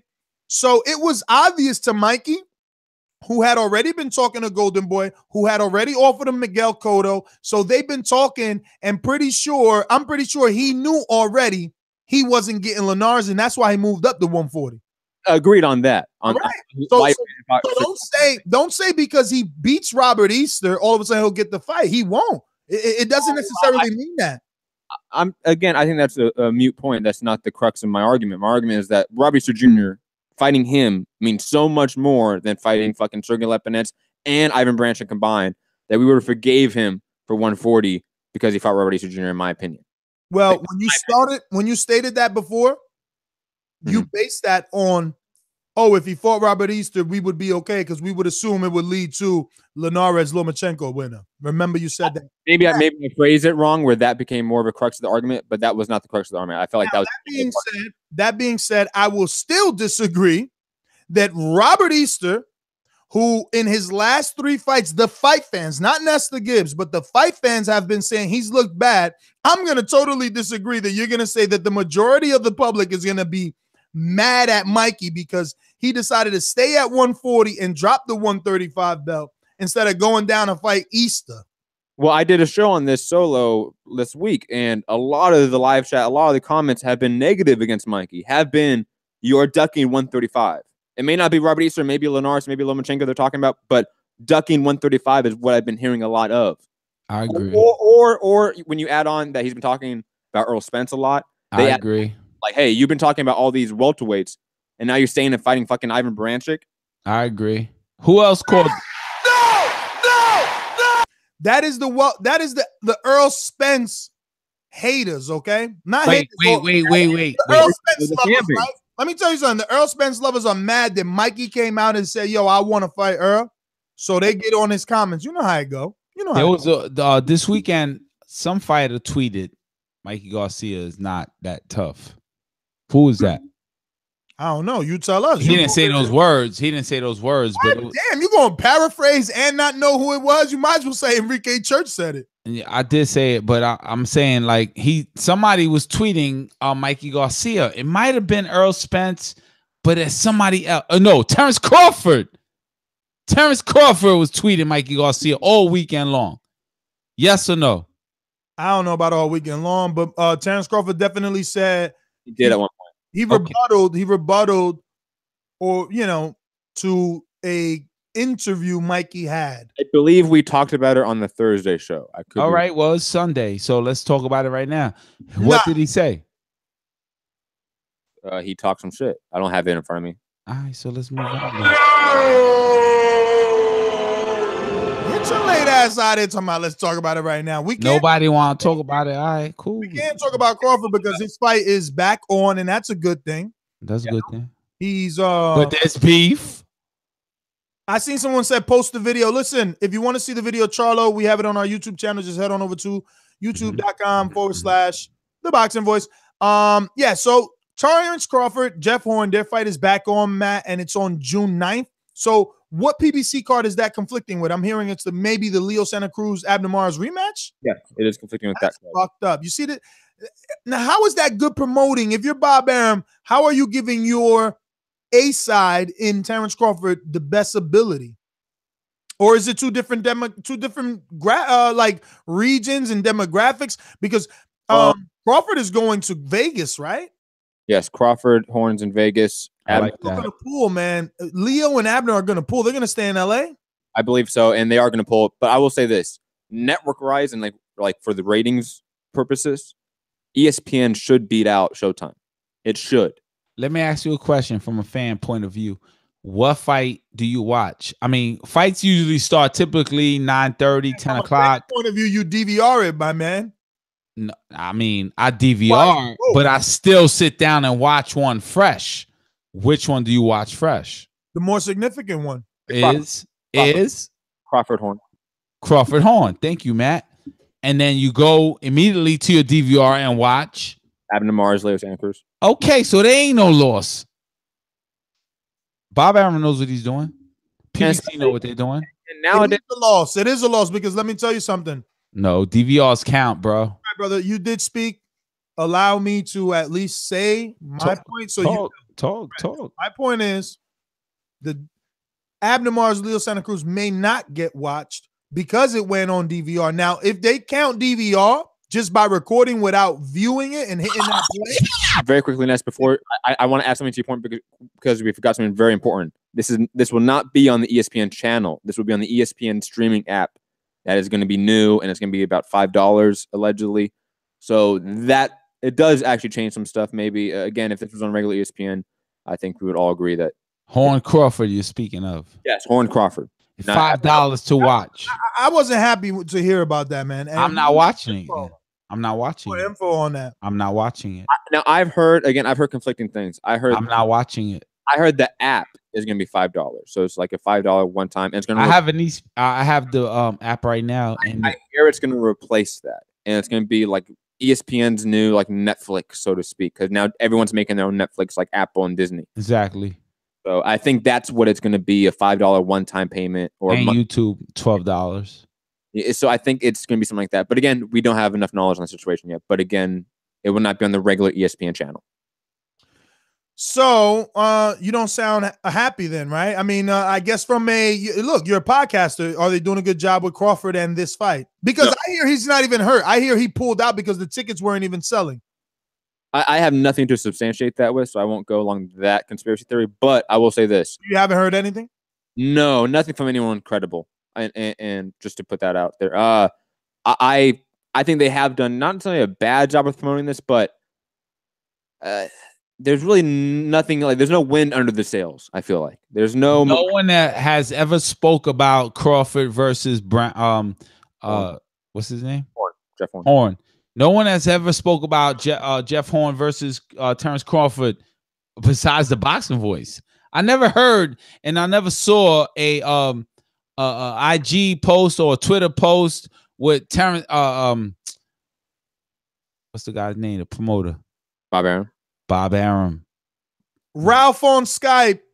Please mute yourself. I'm gonna have to disconnect you from the group call. Ralph on Skype. Yo, let's go to the callers, man. I think I smoked a little too much. All right, so why don't you hit the bathroom so that my man Matt can come on? Yo, what up? Yo, Matt, you get something off your chest, B, for real though.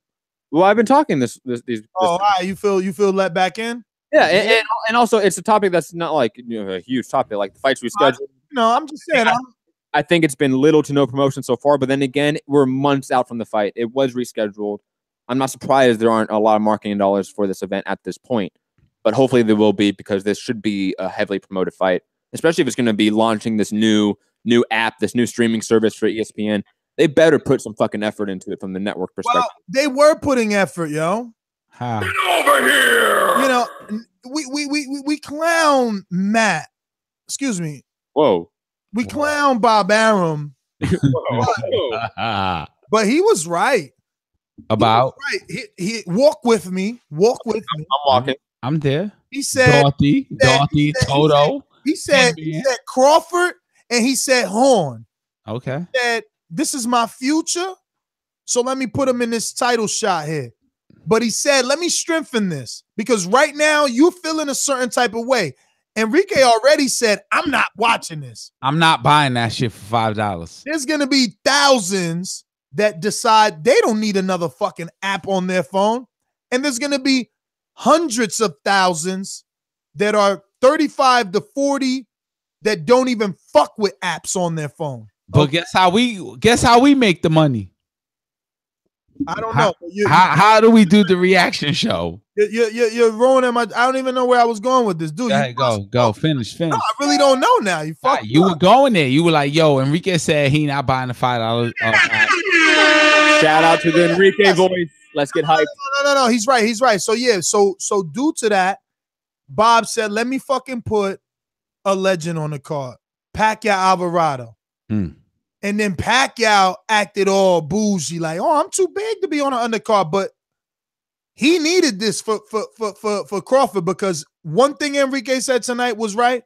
No one is talking about Crawford Horn. No one really cares about that shit. Maybe Scorsese. Maybe Matt, because he's on the boxing voice. I like the fight. I don't think it's extremely relevant at this point, other than this news. That but there's no build up. There's no hype. Yeah, but again, I mean, how often do we see build up, 4 months out from the fight? We rarely see that, especially in today's age. Like, we don't see that, unfortunately. Not saying that we shouldn't see that. We should, but we don't see that in the industry average now, I would say. It's fight week. Fight week is the push. We saw that with Deontay Wilder, Luis Ortiz. Most of the PBC social media push, most of the Showtime social media push was during fight week. It wasn't a month away from the fight. It was during fight week. I think that's just an industry standard. What's up with the callers? Yo, that's such a thing of the past, man. That fight week shit, they need to change that, bro. They don't even understand how much they're losing. But fight week is hype, I think. Yeah, but they need to build up more than just fight week. I mean, fight week is a celebration that the fight is happening. People travel. And I think that, fight week is a week that But I'm not saying do another fight week, but give us content before fight week, Enrique. You can do both. You can have fight week be what it is and still have a 3-month promotional marketing on YouTube for free, or ESPN for $5. It could be a multimedia campaign. What are you talking about? I'm just telling you, because they want to make the most money they can make. So is it $5 on ESPN, or is it for free on YouTube? You have to. I don't know. You have to know. What would you pay for? Is the question. I have to know. I don't think I'm paying for that. I'm not paying for that. That's crazy. I'm not paying for that. I wouldn't either. They're trying to get us to pay for someone's purse. Maybe Crawford's horns. I don't know. I'm not paying for that. But $50 or $5 an app. I hope Horn fucks up per person. Even if they get 50,000, how much is that? You know what I'm saying? Like, hell no. Fuck that. That's crazy. There's already too much shit. And it's apps are free nowadays. What they talking about? Exactly. Anyway, going out to the callers, but first, a word from my sponsors. But the call-in number is 1-425-569-5241. Press 1 time to voice your opinion here on the Voice of the People hotline. Be prepared to have Enrique jack your call. You already know, but we're giving you the bell. All right, and we going with cut-its, because yesterday people were wilding, Matt. Yeah, they were. It was a different show, though. So look, I lost my soundboard, so I don't have my original. Don't take it personal. You know what I'm saying? So, you ain't gonna get that, but you will get the cut it. So shout out to the people. 3 minutes. The people. All right, but first a word from my sponsors, then the callers. Add Nestor Gibbs on Skype. These calls are brought to you by El Camino Electrical Services, experts in electric vehicle charging stations. For consultations and turnkey installation, visit us at elcaminoelectricalservices.com. Donald in Richmond, talk to us. What's going on? Yeah, that $5 for that app. I mean, I think it's crazy, but I fuck with Crawford. I'm gonna pay the $5 for it because I want to see him beat Jeff Horn ass. Is it a one-time $5 or is it a monthly $5, which is $60? Man, I don't know. I don't know. I'm not gonna pay it monthly. I'll pay it $5 at one time to watch Crawford, but I'm not about to get him $5 every month. They'll get it for me to see the Crawford fight, but that's all they're gonna get out of me because I already my cable bill $200 a month. So shit. You'll be back soon as they put the next fight on. I'm just. I buy it again for $5, but they're not gonna give me every month, especially if it's not nothing on there I'm trying to look at every month. Yo, $5, that's like a nick. Yo, give me a nick. You got nick, you got nick. All right. Go. But you know, other than that, man, I can't wait for Florida because I can't wait to come down there to meet y'all. I want to say, Enrique, you funny as fuck. I got a homeboy. I don't remember if he's Mexican or Puerto Rican. I used to work with him. His name is Victor, and he got like the same personality as you. He's the type of dude to where like I used to always enjoy working with him. And that motherfucker used to have me cracking up. Like Enrique, the type of dude to where I'll be like, Enrique, I'm about to buy you a drink, and we just gonna sit down and laugh until your fucking stomach hurt. Not like me. I'm different. This dude. Not like me. I'm Floyd Mayweather. I'm Terrence Crawford. I'm Deontay Wilder. I ain't that friend that you talking about, bro. You talking about AJ. Hey, Ness. Hey, so look, can we get a belt for the fight? Come on, man. We had a 3 hour. We had a 3 hour Border Wars show. Hey, but y'all didn't give me I didn't get hella time when I got on. Y'all was already cutting people. You know what I mean? So, Doggy. But it's good though. This your rookie fight. How you gonna get a belt on your rookie fight? You think you Lomachenko? You got to get ranked before you get a fight, a belt, a shot. Man, yeah, I do think I'm Lomachenko because I'm gonna show y'all some different looks. Man, so hey, so I think also too. I think Wilder should just go ahead and fight Dillian White. Well, also a smart move that Deontay should do is like, of course they're probably going to force the mandatory, but because if Eddie Hearn is speaking on it, then that definitely means it's probably going to get enforced. That's why he's throwing it out there. So Deontay Wilder needs to take a look at it business wise and say, am I going to make more money if I just take the fight and take what Hearn is offering me, or will I make more money if I just wait until they make it be the mandatory? That's the choice that he needs to make on that, because Joshua is running from him. He's not going to get that fight now. And like I said last time when I was speaking on the same thing, Wilder just needs to go and knock all the fucking bowling pins out of the way. And when Joshua's the only bowling pin left there, then he could get him, you know, because he's not going to make that fight willingly. But I know my time is up, so that's all I got. Thank you. We might be in Las Vegas May 5th. Maybe. We do not know yet. April 10th, we will find out. Shout out to the Canelo temporary suspension. Just like the king is what I mean. The king is what I mean. My man, get a cup and put some change inside your hand. Now hold up. Let's make this official. Everybody that's agreed with it. Yo, put yourself on mute. I mean, are you ready? Or are you busy? You, I'm ready. Are you sure? I'm ready, Z. Okay. Yo, I heard a girl. I got extremely scared. I did too, because it's Amin, man. We never know, man. I actually got excited. Whoa. Nah, I was like, yo, what's the show? Let's get it started. We're going to Amin. We're going to Amin. Go, Amin. Yo. Somebody explain to me. I just want to know. Remind me. I was talking to my brother yesterday. He said, oh, it's disrespectful.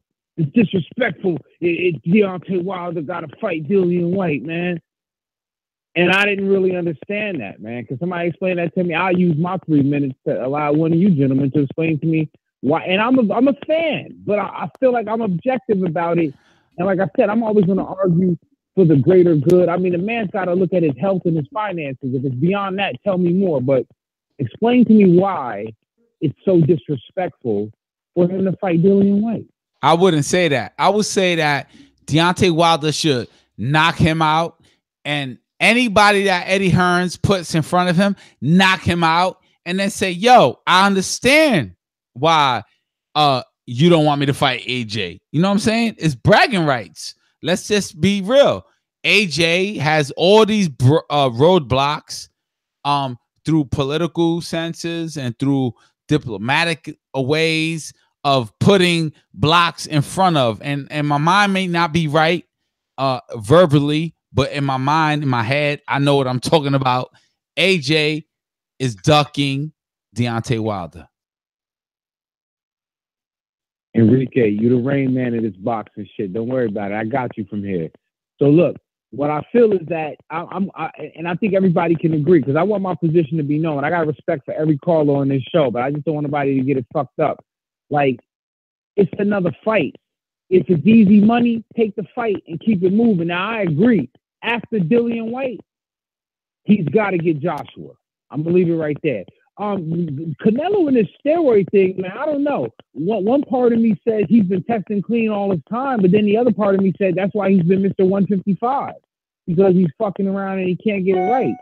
And again, as a fan, it's whatever. But objectively, if I'm looking at it, I'm saying like, yo, he might be juicing, man. So I don't know, man. Again, what about the hand wraps? If this fight goes through, I'm not saying I'm ignoring it, but I'm just saying, like, that I didn't even factor that in. But what I will say is, if this fight goes through, it'll definitely be a third fight, win, lose, or draw, because they'll say, well, Canelo needs another chance to fight him clean, unless he gets the shit beat out of him by Triple G. If Triple G beats the shit out of him, it won't be another fight. But win, lose, or draw, if the fight is close, it'll be a third fight. Definitely. Charlo loves you. Maybe not if Triple G wins a unanimous decision. Charlo loves you. Bugging, man. Listen. Cut it. Next caller, we want Charlo talk. We want Charlo, Broner, Gervonta talk. Let's go. Also, why are you trying to influence what they talk about? They got 5 topics to pick from. I'm just saying they do. To address Amin's call about Canelo, remember that, just because he passed all these tests beforehand, so did Lance Armstrong. So did a lot of people who ended up popping for steroids and then admit that they had a usage throughout their entire career. You can, if you're a star, especially if the industry is behind you, you can get away with a lot in sport. Hey Matt, Lou Ferrigno, was he tested positive? He wasn't an athlete, so we can move on. What about Arnold Schwarzenegger? We're going to a new caller. Ralph, where you calling in from, Ralph? Yeah, I'm calling in from England. But oh shit, we talking, Ralph. It's me and you right now. All right, Dillian White, is that your man? Who? Dillian. Yeah. That's your man. I don't see how Wilder can fight anybody else but Dillian next. Okay, what would be your early prediction? I don't know about a prediction. I mean, be real. Wilder would be the favorite. Wilder would be the favorite. Okay. Personally, I think Wilder wins. All right, so now we have that story. Personally, we think Wilder wins over Dillian White, and now we have AJ. Is AJ going to fight Tyson Fury before Wilder if he beats him, or ... You fill in the blank? Your show. Well. Wilder, AJ is not ducking Wilder. AJ, in my opinion, and Hearn, they have a schedule. Wilder is on that schedule. But where in the schedule? That's the question. And he's not next. If I had to guess, I'd say it's 3 fights away. It's not immediate. I believe he's on a schedule because, listen, logically, you're managing a fighter. There's another fighter, another champion, and he's very good. You are not going to put your man immediately in with that guy on a logical basis. You're going to make sure you make as much money as you can and then put him in. That's true. That's what's happening. So you're writing Joseph Parker off next weekend? No, I'm not writing him off at all. Joseph Parker is a worthy competitor. I have AJ, 65, 70% winning that fight. 65. 65% winning that fight, maybe 70. And then he takes at least 3 fights before he gets to Wilder. All right, so you're talking percentage right now. Hold on, I got one. Go ahead. 3 fights. Okay. Povetkin, Miller, and what's his name? Fury.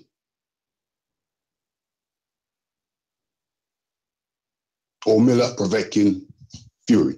All right, so let me jump in real quick. So Lucas Browne, Dillian White. Yeah. Lucas Browne versus Dillian White. Does that make you say to yourself, damn, he knocked him out. He knocked out Dillian. He knocked out I'm gonna be casual right now. What was the guy's name? I just said it out loud. You should be proud of it. Browne. Lucas Browne. He knocked out Lucas Browne. Can he do the same shit to Deontay Wilder? Question mark? Yes or no? Real quick so we can move on. Cut it, cut it, cut it. Sorry. Cut it. Why are you stealing people calls, man? Like, Nah, it was great. It was a good momentum. Nah, you be jacking they call. You jumped in though, dog. Nah, that's jumped in. That was good. That was good conversation. 972-371. 972-371. First time caller? Yeah, man. First time caller. All right, let me play this first time caller intro. You introduce yourself and let the world know where you're calling from. You'll be tough. Ladies and gentlemen, making his professional debut. Yeah, man. It's your boy El Felice. I'm calling out of Dallas, Texas. You said El what? El Felice. El Camichi. Talk to us, brother. El Felice, man. I'm calling out of Dallas. What you want to talk about, Dillian White? Let me keep it real. Yeah, man. I just want to keep it real simple. With my boy Wilder, man, I'm really getting tired of all these roadblocks that everybody got to throw up. Put AJ up. Everybody want to throw Dillian White up. They want to throw Brazil in there. They want to mix it up with a little bit of Kovalev. They want to do everything except put AJ up. Put AJ up in the green, man. If AJ that good, let him clean up the heavyweight division and be undisputed. Why everybody scared to get all the belts? I just don't understand it. Me neither. Yo, but Dillian White and Dillian White, let's just say, because that happened yesterday. Dillian White versus Deontay Wilder. A good fight or Deontay Wilder takes it? Your call. Man, my opinion is this. I think we need to change the narrative. Everybody focusing on Dillian White and Wilder. Let's put that pressure back on AJ. What Wilder should do is he should go and knock out Dillian White. But he should go, I think he knock out Dillian White, he should whip all AJ mandatories while he chasing that 50-0. See, the narrative should be Wilder chasing 50-0. And then when AJ get his punk ass ready, tell him to step up to the plate. I'm tired of him. They're doing the witness protection program. All he do is hide behind people. Tell him to step up to the plate. Step up to the plate. He's a young champion. Beat this old dude and knock him out the way and get that strap. And be undisputed. El Camichi, how is that even possible? The dude got a unification scheduled for next Saturday. You talking about he ducking? He got to fight. He talking afterwards. He overlooking Joseph Parker. Right here. That's what he doing. I'm talking about after the fight. Everybody want to see AJ and Wilder. I'm talking about after the fight. Go ahead and get that fight out the way and become the undisputed champion. What are we waiting for? We call that window shopping. Why we gotta wait? Why we gotta wait? I don't want to wait. I want to see that fight now. Then go undisputed. Let the best man win. If Wilder get knocked out, he get knocked out. If he don't, he don't. But stop calling Wilder. Stop saying Wilder got to do this and Wilder got to do that. Jump in the ring with him and take his belt. So your prediction next Saturday is Joseph Parker versus AJ is early. Give it to me. Man, I'm going with AJ. I want him to win. I want the best to fight the best. I'm not like these AJ supporters who hope Deontay Wilder lose so they don't have to get in the ring with him. No, put the best of the best in the ring. I want to see it happen and make it happen. All right, folks. Peace. Great call, my brother. Next, we have a boomerang. What up? We have a boomerang and a ringer, by the way, just so you know. Who's first? The boomeranger's Stainless. I see who first. Oh, Cash, that bell was for you. This bud's for you, Cash. Man's on one tonight, Matt. On a good one, man. Yeah. To the point for those with attention deficit. I'm so repetitive, so I gotta repeat. Stainless from the streets to the deep. I'm coming with that heat. All you need to know about me, I'm coming with that heat. Yo, TBV, what up, though? Cash Weezy, I don't know what you on, man, but let me get some. He's not here right now. He left. He had to go to the bathroom. Yes, what's up, man? Chilling, brother. That's how much he on when he left already. He had to go take a nap. I know, man. It's all love, though, man. TBV for life, man. What's up, Matt, though? Good to hear your voice. You know what I'm saying? I ain't heard you the whole show and shit. I'm good, man. I'm good, Stainless. Just Cash got him on lockdown. Just here, you know, waiting for all the tinfoil hat conspiracy theories to call in about clenbuterol. Hey, you know, it's moments like this that I'm happy I'm a boomerang. You know what I'm saying? Because I thought Cash was gonna end up with half my phone call. I almost forgot what the topic was. You got Canelo temporary suspension. You have Dillian White, Lucas Browne. You have Mikey Garcia, Ivan Baranchyk, and a couple other shit. Jermall Charlo, obviously. Yeah. As far as the Canelo, I don't care. I do, but I don't like. It all seems a little weird to me. You know, like maybe it's more promotion for the fight. Because how many fights have you really had in Vegas this year? And even last year, you know, so it brings more spotlight and attention to the whole fight, you know, because we kind of already accepted this. It's just something that you find in the Mexican meat. It happened to, what's his name, Francisco Vargas. It happened to another Mexican boxer, you know, and it's something that happens from time to time. So a lot of us have just accepted it as that, and this just seems more like promotion than anything else. I mean, maybe that is, you know, y'all did hear me coughing, so I have been smoking. The Charlo shit, a year ago, 2 years ago, maybe when I first saw the Charlo brothers, I was kind of on the fence with them. You know, JD, he always was telling me like, you know, them cats, they cool, you know, and through the years, I found out them dudes are actually cool. They donate, you know, they are part of organizations that volunteer through the neighborhood. So, but them dudes talk that shit and they ain't scared to back it up. You know what I'm saying? So I like that shit, man. I like that shit. And you know what I'm saying? It's like when I saw Jermall Charlo standing, it's like when you see them separate, you know what I'm saying? They just as hard. You know, it's just Jermall Charlo seems to be able to elaborate more with his words. And that dude is putting it on, man. You know, and I got to give respect to that. The Mikey Garcia, what's his name, Brunswick? I don't even know what the dude's name is. I remember him, but I don't really remember him. That's how important he is to me. But it's like, I don't know. I don't really care. You know, like, I feel like Mikey Garcia can really do whatever he wants right now. So, you know what I'm saying? It's just on him to do whatever he want to do. Is there any topics I missed in that? Oh, the Dillian White, Lucas Browne. I thought I spoke on that enough yesterday. So, like I said, it was a good knockout. You know what I'm saying? And it was a decent fight. And I thought he was supposed to call out Wilder. I mean, that's the number one of the division. It seems like it's what's been set up the whole time. So, you know, it is what it is. You know what I'm saying? And Casual actually made some good points, you know, tonight. And I know that sounds weird. You know, maybe I just had too much to smoke.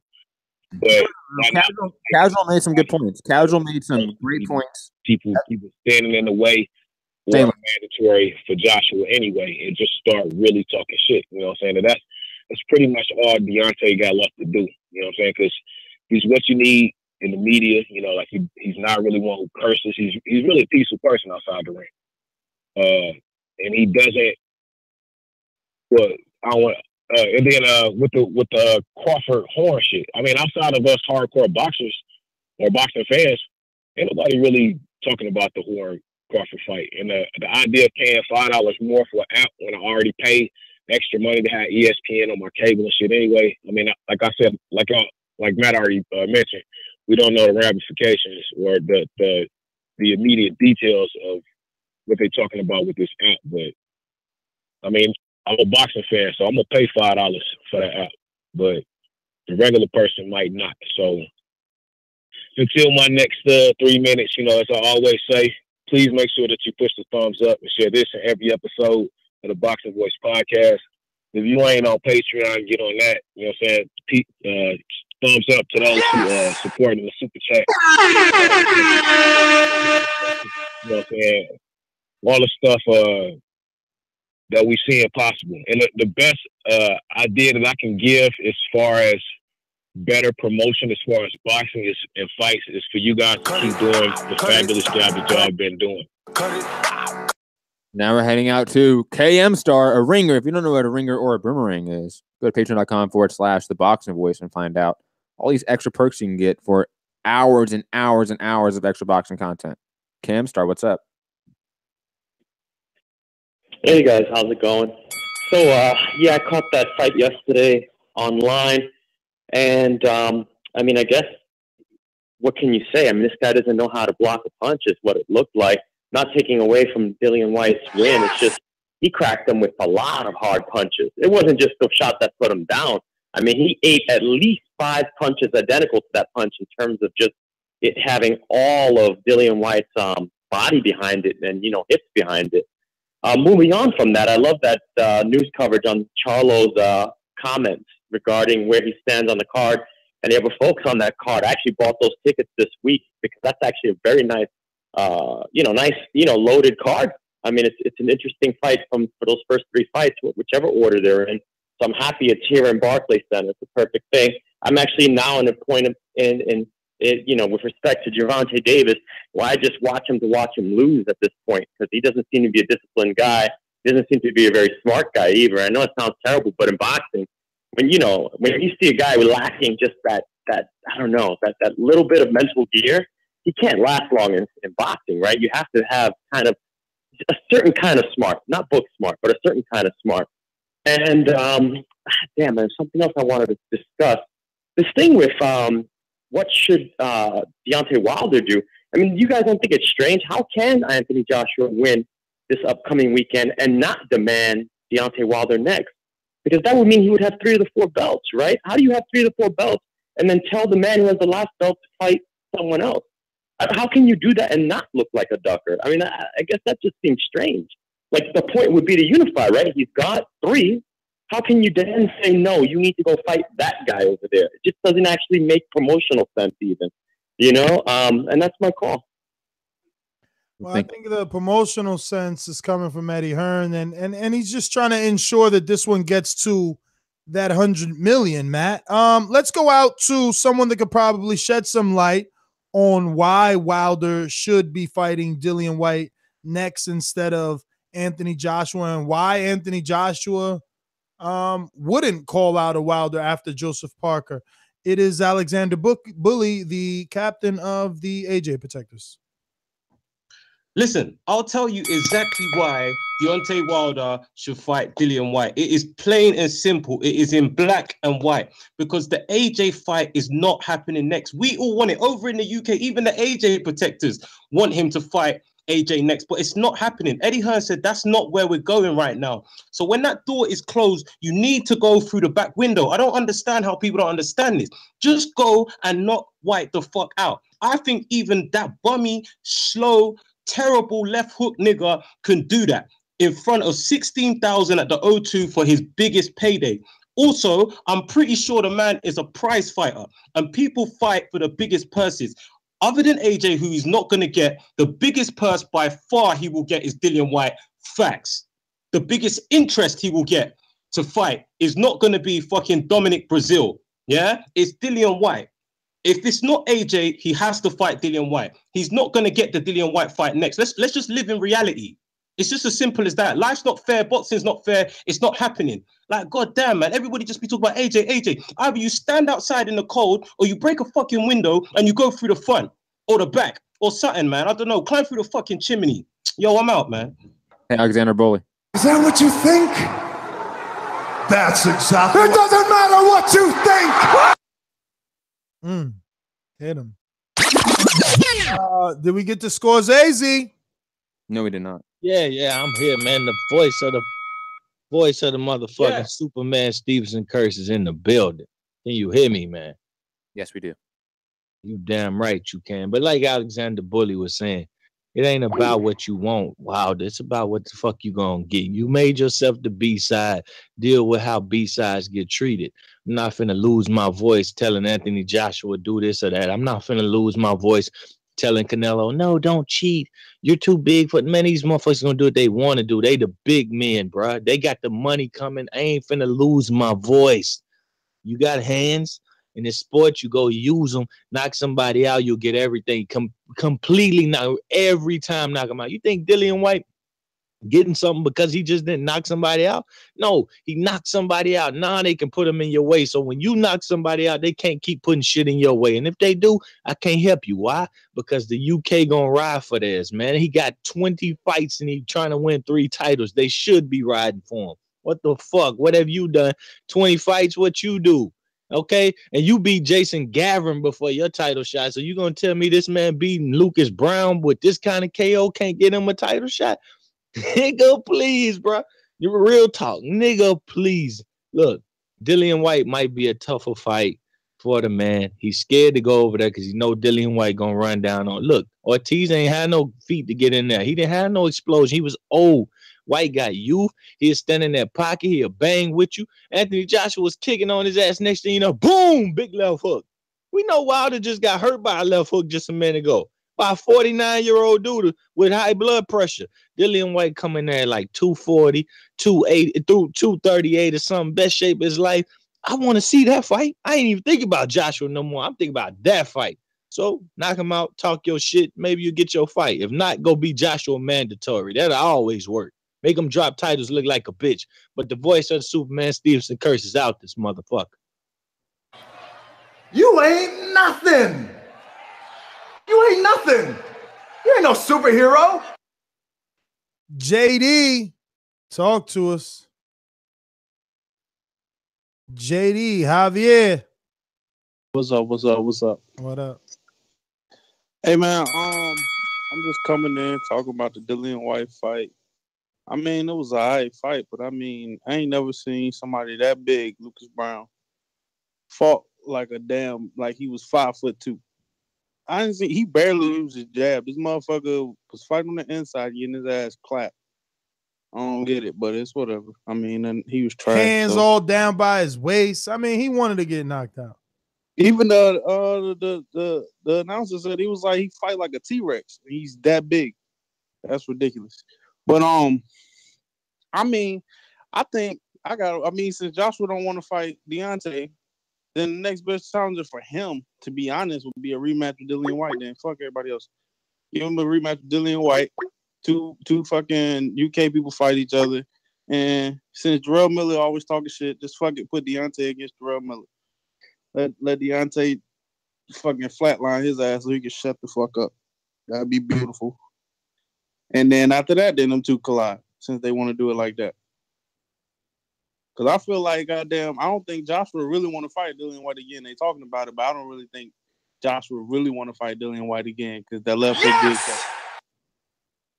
So I think that shit. Nah, I think he do want to fight him. You ain't see that he put money on Dillian White fight. He made money on. He bet on Dillian White by past the 6 or something like that, right, Matt? Yeah, I think he want to fight him too because he know he can beat him. And he know it's an easy hometown fight. People like you gonna be like, yeah, you know, that's all right, man. You know, I would bet on. I mean, yeah, damn, my grandma bet on Dillian White against Browne. Nigga, Lucas Browne was trash, or whatever. I hear you. Who you gonna bet on though? Dillian White? I can't believe he came in fat though. Why he came in that fat? Like how you don't get prepared? He was huge. Like he was soft as hell. Like he looked like a marshmallow, tattooed marshmallow. It made no sense to me because like this is an interim title. This is like a shot to Deontay Wilder. You can't get in shape. Heavyweights sometimes, man, they disgusting sometimes, man. Shit, he was like Sterling. When Sterling fought Deontay, that motherfucker was huge. That was ridiculous. That's what I'm saying. Like, how are you going up for the biggest fight of your life and you coming in looking like Jabba the Hutt? Both of them. You looking like Patrick the Starfish on SpongeBob. You got your mouth full of food. I'm gonna punch you right in your neck. Yo, SpongeBob. In your throat right now. I'm gonna punch you right in your throat. But I don't get that shit. That shit was crazy.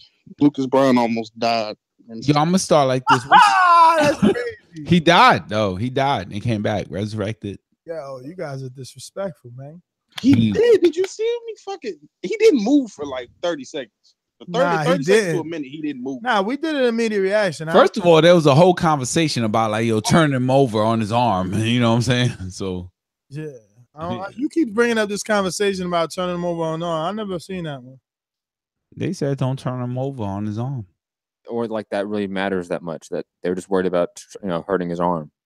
They just fixed it and then rolled him over. True. Let's go out to Navrome. Yo, Navrome, every time you call in, I just want to sing that Erykah Badu song. I'm a hold Tyrone. There you go. I was Tyrone, gonna hold but you got a phone. You got drunk Enrique in the house, so he on. You got a phone, Tyrone. Nah, I'm fucking with you. You know that ain't even how the melody go, right? It don't. But you gotta call Tyrone. Tyrone calling in from Philadelphia, the city of brotherly love. Take it away. Philadelphia, what up? We love you. What's up, y'all? How y'all doing? What's up? We good. Can y'all hear me?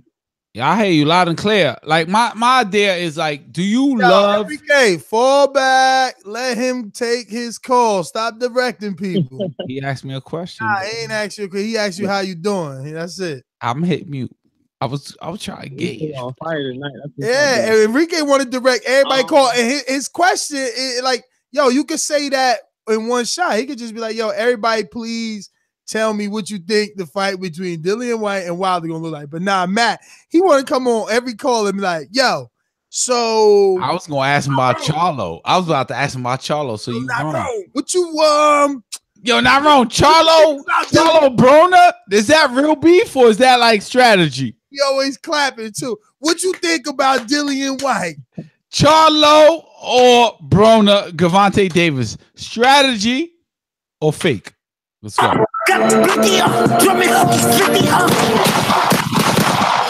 yo, I know that's a Enrique-ism, but even in your world, wouldn't strategy and fake be the same shit?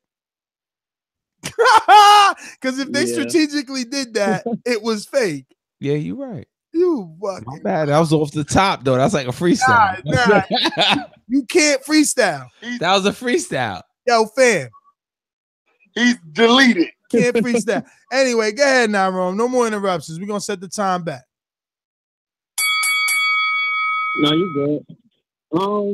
I think Dillian White and Wilder, like I said, I think a couple days ago, my first time calling, Dillian White and Wilder, I think it's a good fight.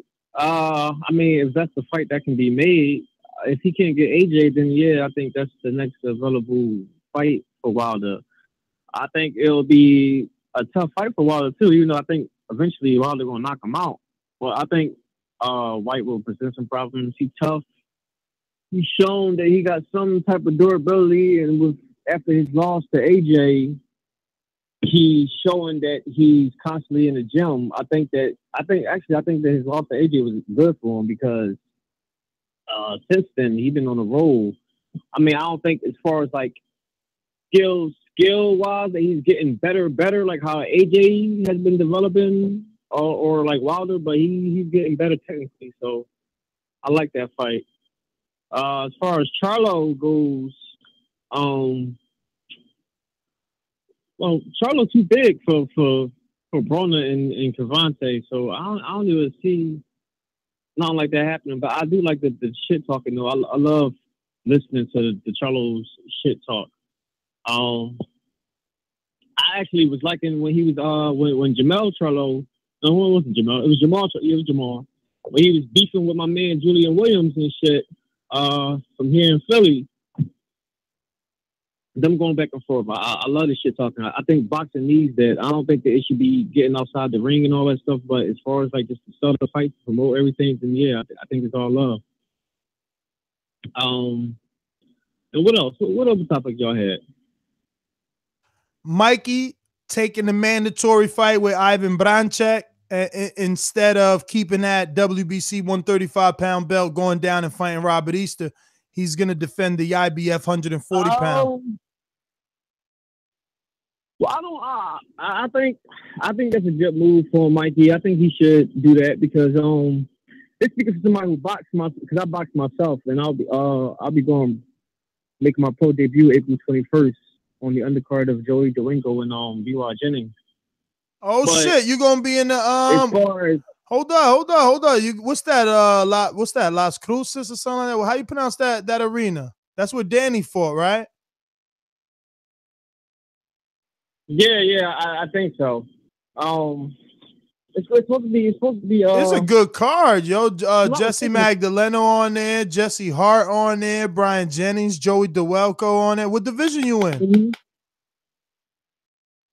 I fight at 140, but my trainer, he's trying to get me to come down to 135. Who's your trainer? So, but I'm gonna make Fred Jenkins. Oh shit, I know Fred. Hey, we gonna get with you, not wrong. We're gonna do this. We're gonna have to do a interview before your debut because that's I think that's April 28th. It might be. I'm not 100% sure. It might be April 28th.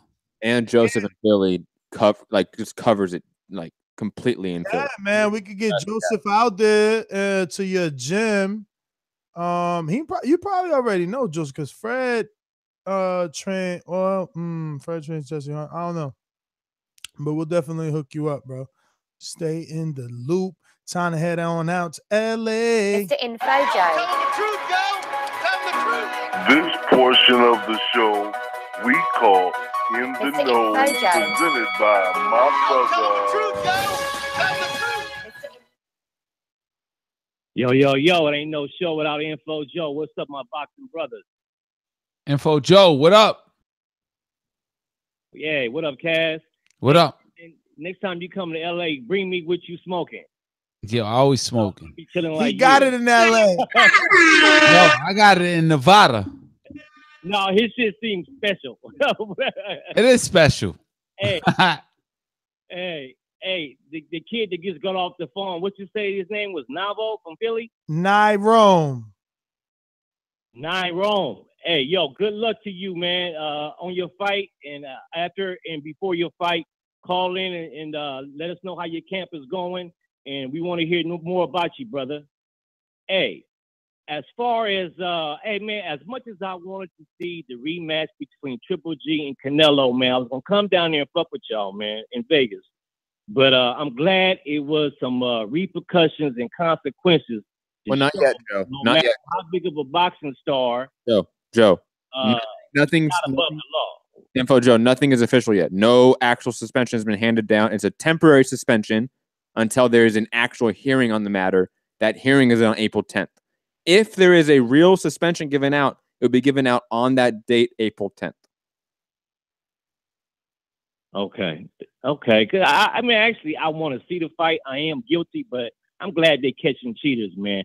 And I hope that shit sent shockwaves through all the out of boxing. Stop fucking around.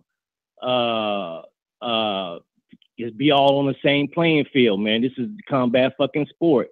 Yo, but if the fight does not happen with Canelo, Triple G should fight Charlo, or if he can't get Saunders, if I'm Triple G, I would try to get Saunders to unify that belt. But if not, give Charlo a shot, and let's see where it goes from there.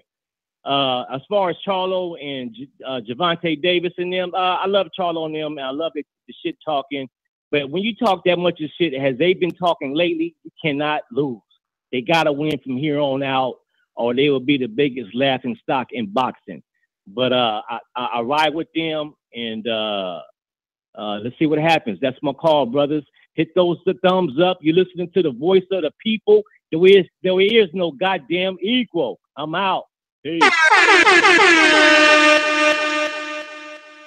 All right, Info Joe, thanks for calling in. And Matt, I mean, taking that into consideration, does that add any pressure to Charlo? And does he not perform typically, even though actually, no, we know him to rise to the occasion winning some Twitter beef. And also, he's been doing this his whole career. Like, if there is added pressure, he's learned how to manage it and deal with it and still compete at the highest level with that pressure. With that extra pressure, if there is extra pressure. But he's been talking shit his whole career and he's been knocking out motherfuckers his whole career. So I won't be surprised when he goes out there and knocks out Hugo Centeno and then calls out Triple G and Canelo afterwards. Trigger fingers turn to Twitter fingers. Yeah, you getting bodied by a singing nigga. I'm not the type of nigga that a type of niggas. We got Vito on Skype. Talk to me, Vito. Talk to me. Yo, Nas, Enrique, Matt, what's up, guys? How you doing? What up, Vito? What's up, Vito? Vito, what up? Oh, why are you on 100,000 trillion? You could just turn down his mic slow. That's good. That's good. First of all, my take on this is this. I think the whole U.S. fans, I'm living in Malaysia, so I have no ties to U.S. or UK. But what I've seen so far, the U.S. Fans they're really extreme, bro. They're like Vito. really Wait wild. a minute, Vito. Vito, wait a minute, because I don't know, but I smell like you might have resided in the UK once upon a time, maybe frequented the UK. You can't handle the truth. No. I've never been to the UK. I've never been to the US. I have no ties to both countries. Actually, I've only been to Asia, so that's it for me. Now, my take on this is this. When I say the U.S. fans are really wild and unforgiving, is because I've seen what they do to champions like the Keith Thurman, someone that fought back-to-back, fought Danny Garcia, fought Keith, what's his name, Potter. And yet he came back from injury, and you're calling him a doctor because he won't fight at expense, just immediately. I mean, that's U.S. fans are very, very unforgiving, and I think it's too much. Now, having said that, I'll go straight to the point of Dillian White versus Wilder. I think that fight should happen next for simple reasons. Shut up. The fight, fam, don't get ejected, man. You're going to waste all your time. Don't talk over him like that.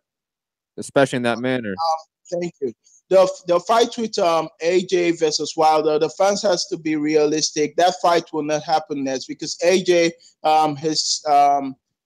now is fighting Parker. Should he win that, that's a unification fight. I don't expect him to join to go into another unification fight with a fight that it's 50-50 that he might likely lose. That's not unrealistic. I expect him to probably take a chill back fight, before the Wilder fight. Cut it. Vito, thank you for calling in. Let's get to who's this guy here? Mr. Talk Over People. What is his name? Is it Ralph? No, Kyle? Kylie? No. How do you pronounce your name, my friend? It'd be Kylie.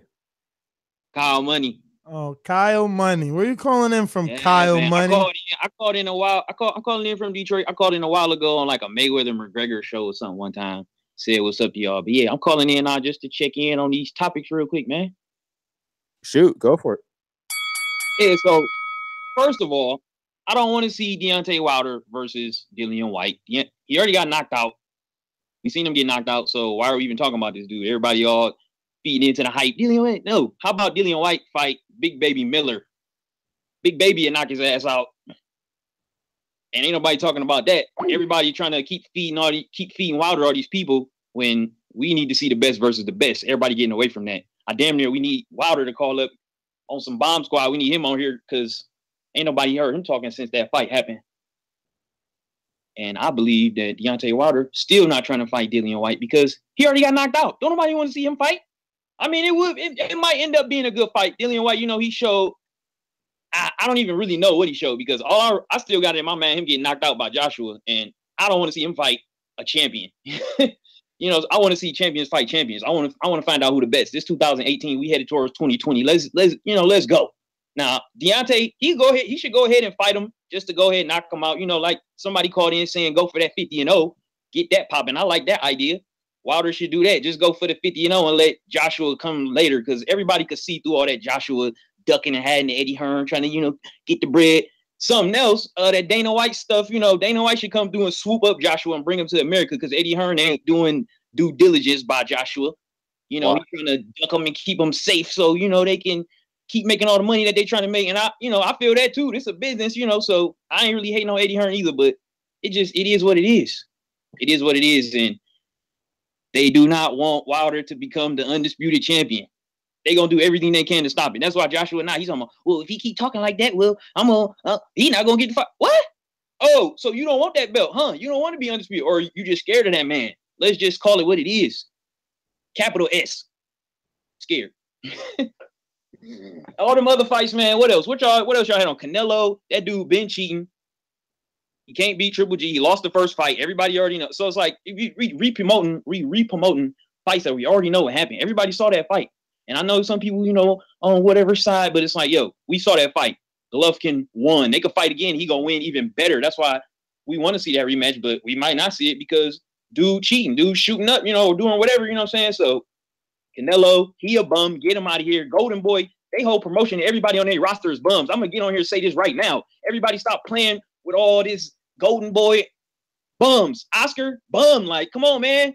What are we talking about? I'm gonna just take a breather real quick. Matt, what's up? He wants some of that. What up, man? What do you want to talk about? I'm just saying, man. What's up, man? Nothing, man. I'm just Want saying. that smoke, Matt? Stop ducking him. About what though? What do you want to smoke about? What do you want to argue about or debate? Yeah, anything he said that you disagree with. You, man. No, I'm just saying what up. I'm just saying what up, man. I ain't got I'm good, man. I'm good, man. I'm glad you called in. Man, I was trying to spice it up. So 100. I was trying to spice things up over there. I thought you was calling Matt out to a little friendly boxing debate. That's all. Well, hey, it's good to hear Kyle call in from a while ago because he said he called in like last year for like Mayweather McGregor shit. So it's good to hear you still listen, you know. So right. Be like Kyle and subscribe to the channel. So hold up. Do we play the intro music again for Boomerangers, or do we just not care? No, we don't do double intros. Subscribe to youtube.com/ThaBoxingVoice for the latest and greatest interviews with your favorite fighters. Stainless. From Nashville. Oh, don't forget Enrique Church is also here. We can have a conversation. Yep. Oh, he got butthurt that I got mentioned. I ain't get butthurt. I'm just saying. You got mentioned. That's cool. He's deleted. What? Can we go to the call now? He's deleted. No, that's all it is, man. That shit all the way over Enrique head. He don't know what's going on. Stainless, get off speakerphone first. That's a pause for me, actually. But okay. Come on. Get off speakerphone, Stainless. Come on, you're a boomeranger. He got a Bluetooth or something. No, I'm not on speaker. I'm just No, I ain't on speaker. I'm just hype. I can guarantee you. Ain't nothing going on right here. But yeah, that's all it is. Cash get everybody hype. You know what I'm saying? I don't know what he on, but that shit is leaking through the phones right now, man. Oh, Casual's not fighting for it. That's it's clenbuterol. I'm on that. Yeah, that's all it is, man.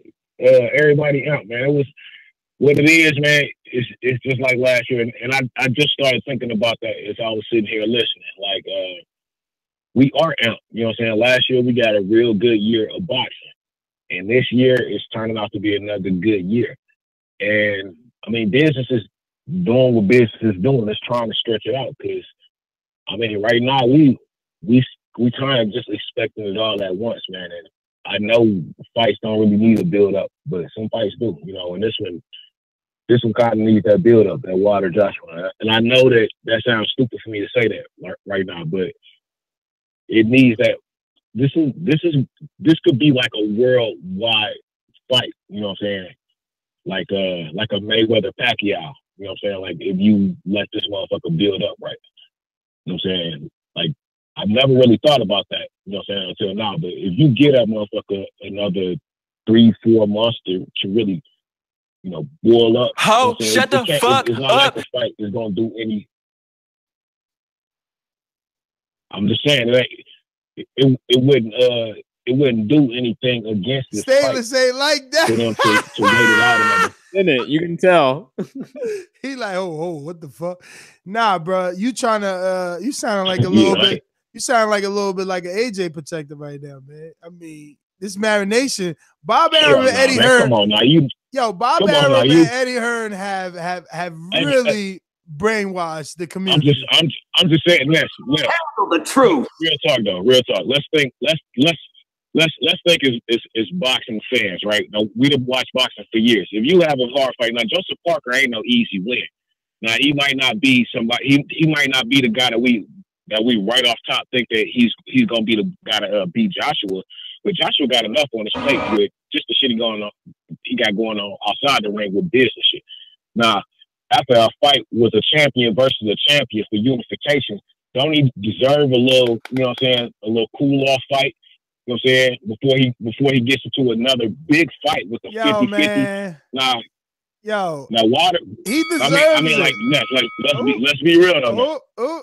Time's up. He deserves it, Stainless. He deserves a rest, like for real, you know. He put in the work. He got 2 unifications in 21 fights. Yeah, he deserves it, but you can't talk tough and not do tough things. I'm Deontay Wilder, bomb, Alabama power, baby. WBC heavyweight champ of the world. Balls! So if you hear all of that shit, then address all of that shit. That's all I'm saying. All. Are you mad at me? Absolutely. Oh shit. Yeah, Ness, you got so famous, I made you into a soundbite. Oh shit. Gabe in Salt Lake City. Yo, what's going on? I want to start off with the Charlo stuff. Man, the Charlos are steadily becoming my favorite fighters, man, to date. That shit was straight comedy. When he got on the pads and mimicked how they do pad work, that shit was just, I was laughing. Yes! That shit was comedy, man. It was just showing that they're just nothing but flashy, never get the job done type of fighters. You know what I mean? I think he's trying to say Gervonta is just a little AB. You know what I mean? You know, who was Floyd Mayweather's mini-me before it was Gervonta? It was AB. You know what I mean? So I think it was just tying in, but that shit was straight comedy. Also with the Mikey thing, I think I'm going to be in the minority in this, but, you know, I've been hearing Mikey talk. He's saying he wants some money fights. He wants some legacy fights. The reason why he stayed at 140, I think he's going to stay there, maybe wait for that Prograf, Jose Ramirez winner, get that belt, eventually move up to 147. I think he's eyeing 147. So that's why he's going to stay at 140. There's no business to try to do the Linares Lomachenko winner. He says he's a Showtime guy. You know what I mean? He said that after one of his fights. He's not leaving Showtime, so I think he's eyeing the 147 division with, you know, Danny, Spence, Thurman, Sean. I think that's where he eventually is going to go. And also, I don't know why everyone's hating on Dillian White. You know, he's just doing what he had to do. He took the loss with AJ. He's built his career back up, and he got the mandatory spot. I think he should be number 1. He should get that fight. I do want to see the AJ fight, but I'm with Ness. I don't think that fight's happened until 2020 or the end of 2019. And that last guy who called, that shit was hilarious. He was hella hype, and then he was like, "What's up, Matt?" Like, I thought he was calling Matt out too, but I think he was just saying what up. But hey, that's my call, man. Later. Oh, Gabe, great call. Listen, if you guys are watching this on YouTube, do us a favor. Hit that thumbs up. It helps with the visibility of the show. And also, don't forget to head on over to iTunes and drop us a 5-star review. We actually got a few reviews. We're going to read those. Oh, are we? Yes. You want to read them? We got another 1-star, man. Yeah, 1 stars. handle the truth. We got a total of 3, and this is why you guys got to review us, because the haters are out there. So we need the love. Where's the love? Heart of the city. Ain't no love in the heart of time. Yo, it happens, man. Yes, Ness. I know first Enrique get all hype, and then he have a big crash. You already know Cash fell on his ass. He slumped over in his seat looking like he done.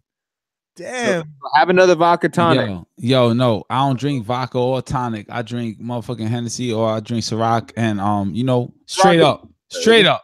Yeah, maybe tonic, maybe club soda with the cinnamon sticks. Yo, I need that Safari sound bite. Pull up, pull up. Pull up.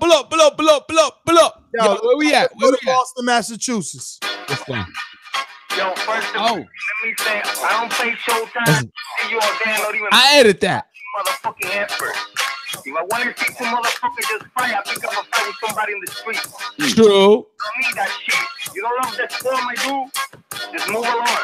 No. Fuck you. Man, you want a great show? Come stop, donate.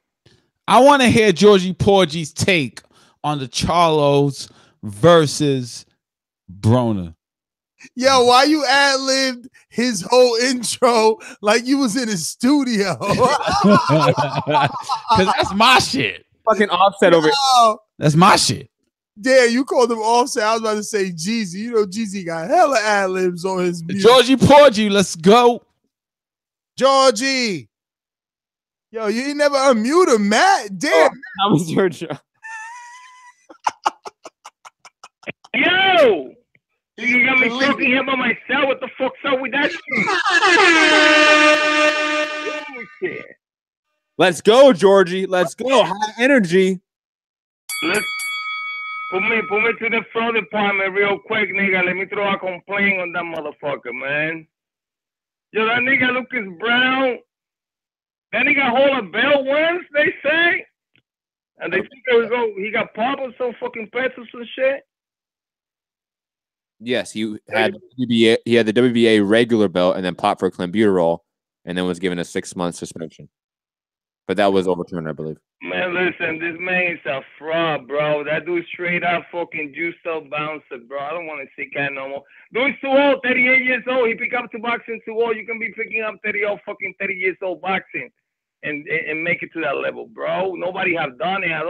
Maybe I'm wrong, but I don't see nobody done that shit in history. So fuck that.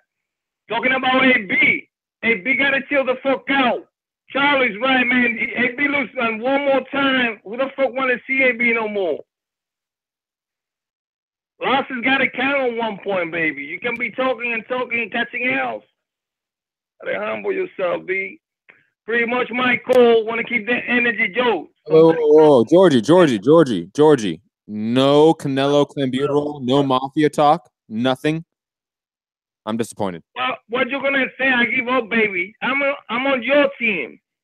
We gotta give up the fight already. Let them fight. Whatever happened, the consequence after, then they deal with it. I just want to see the fight. I don't give a fuck who kind of what. Not of this world. Yeah, you don't want to see it. Don't go to the dark side, Georgie. Just give it to the people. Don't go to the dark side.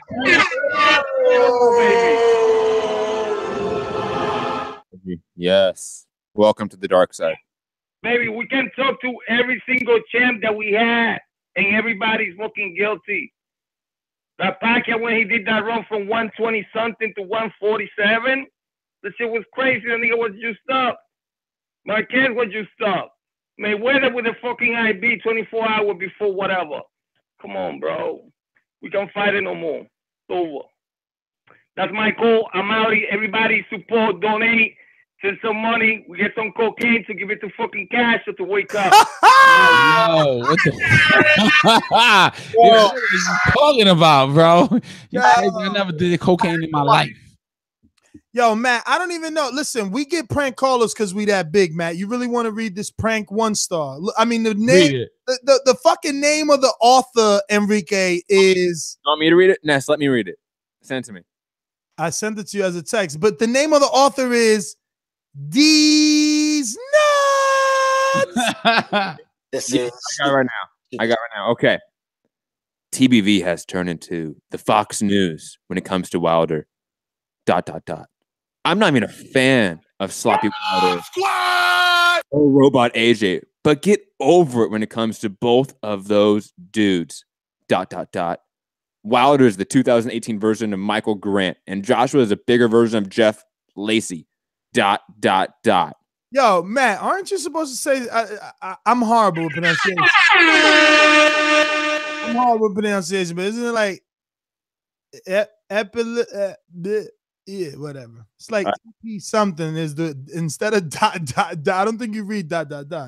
I know. I did that for dramatic effect, Ness. Oh shit, I ruined it. Come on, Ness. So sorry. Let's go out to. Hold on, don't we have another review that's like actually good? We're not gonna bombard the entire. Oh, okay. Understandable. We're gonna jump out to legendary boxer and let him rip you. Let's remind the world that title was the title of the review was the THA. Thank you for that. Thank you. All right. Yes. You know, don't do THE. You know, THA biased voice. So I mean, slight difference from the Wilder voice. You know what I'm saying? And once again, shout out to these nuts. But this is why we need the true listeners to take the time out to drop us a 5-star review that's absolutely free, because we got these type of guys, the haters out there. You know, legendary boxer, holler at us. Holler at us. What did you guys think of Browne and Whyte, Ness? What did you think of that shit? I mean, I think it was a devastating knockout by Whyte of Browne. No, I mean, like, think of the level of the fight, level of the skills that were on display. I mean, I think that Browne definitely came in underprepared. He didn't take it serious, and I found that shocking because what this fight represented, what it meant for his future. And, you know, when I watched what was it, Behind the Gloves or whatever it's called, The Gloves Is Off, he, you know, he spoke about needing this fight to change his future and then possibly retiring. But that's what made me scratch my head. It made me think maybe he's got a shot because maybe he has the ambition to get an even bigger payday before retiring. Or maybe this is his payday and he's already retired because he mentioned retiring. I'm just getting kind of tired of us American channels and fans promoting these bullshit ass D-level matchups in America like there's some top level matchups.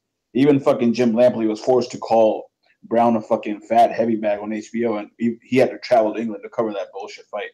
And look, did you guys notice how crowd was fucking deflated? Yeah, but I'm pretty sure Jim Lampley didn't care that he got flown to England by HBO to commentate on the sport he loves. I just want to call out the double standard. These fucking British fans come on here and call Wilder bum this, bum that. I mean, all I saw last night was fucking true trash D-level fighters. Well, let's be honest. Let's be honest. No, wait a minute. All right, go ahead then. No, you're right. Come on. You don't always have to you don't always have to kiss the British fans' ass to keep them happy and shit. You don't always have to do that. Come on. I mean, hey, look, if that's what you think, I won't rebuttal. That's exactly what you're doing. You're trying to make them happy. I won't rebuttal. You know what I'm talking about. I won't rebuttal. I'll wait. That was the same kind of trash we saw last month with Coley and Chambers.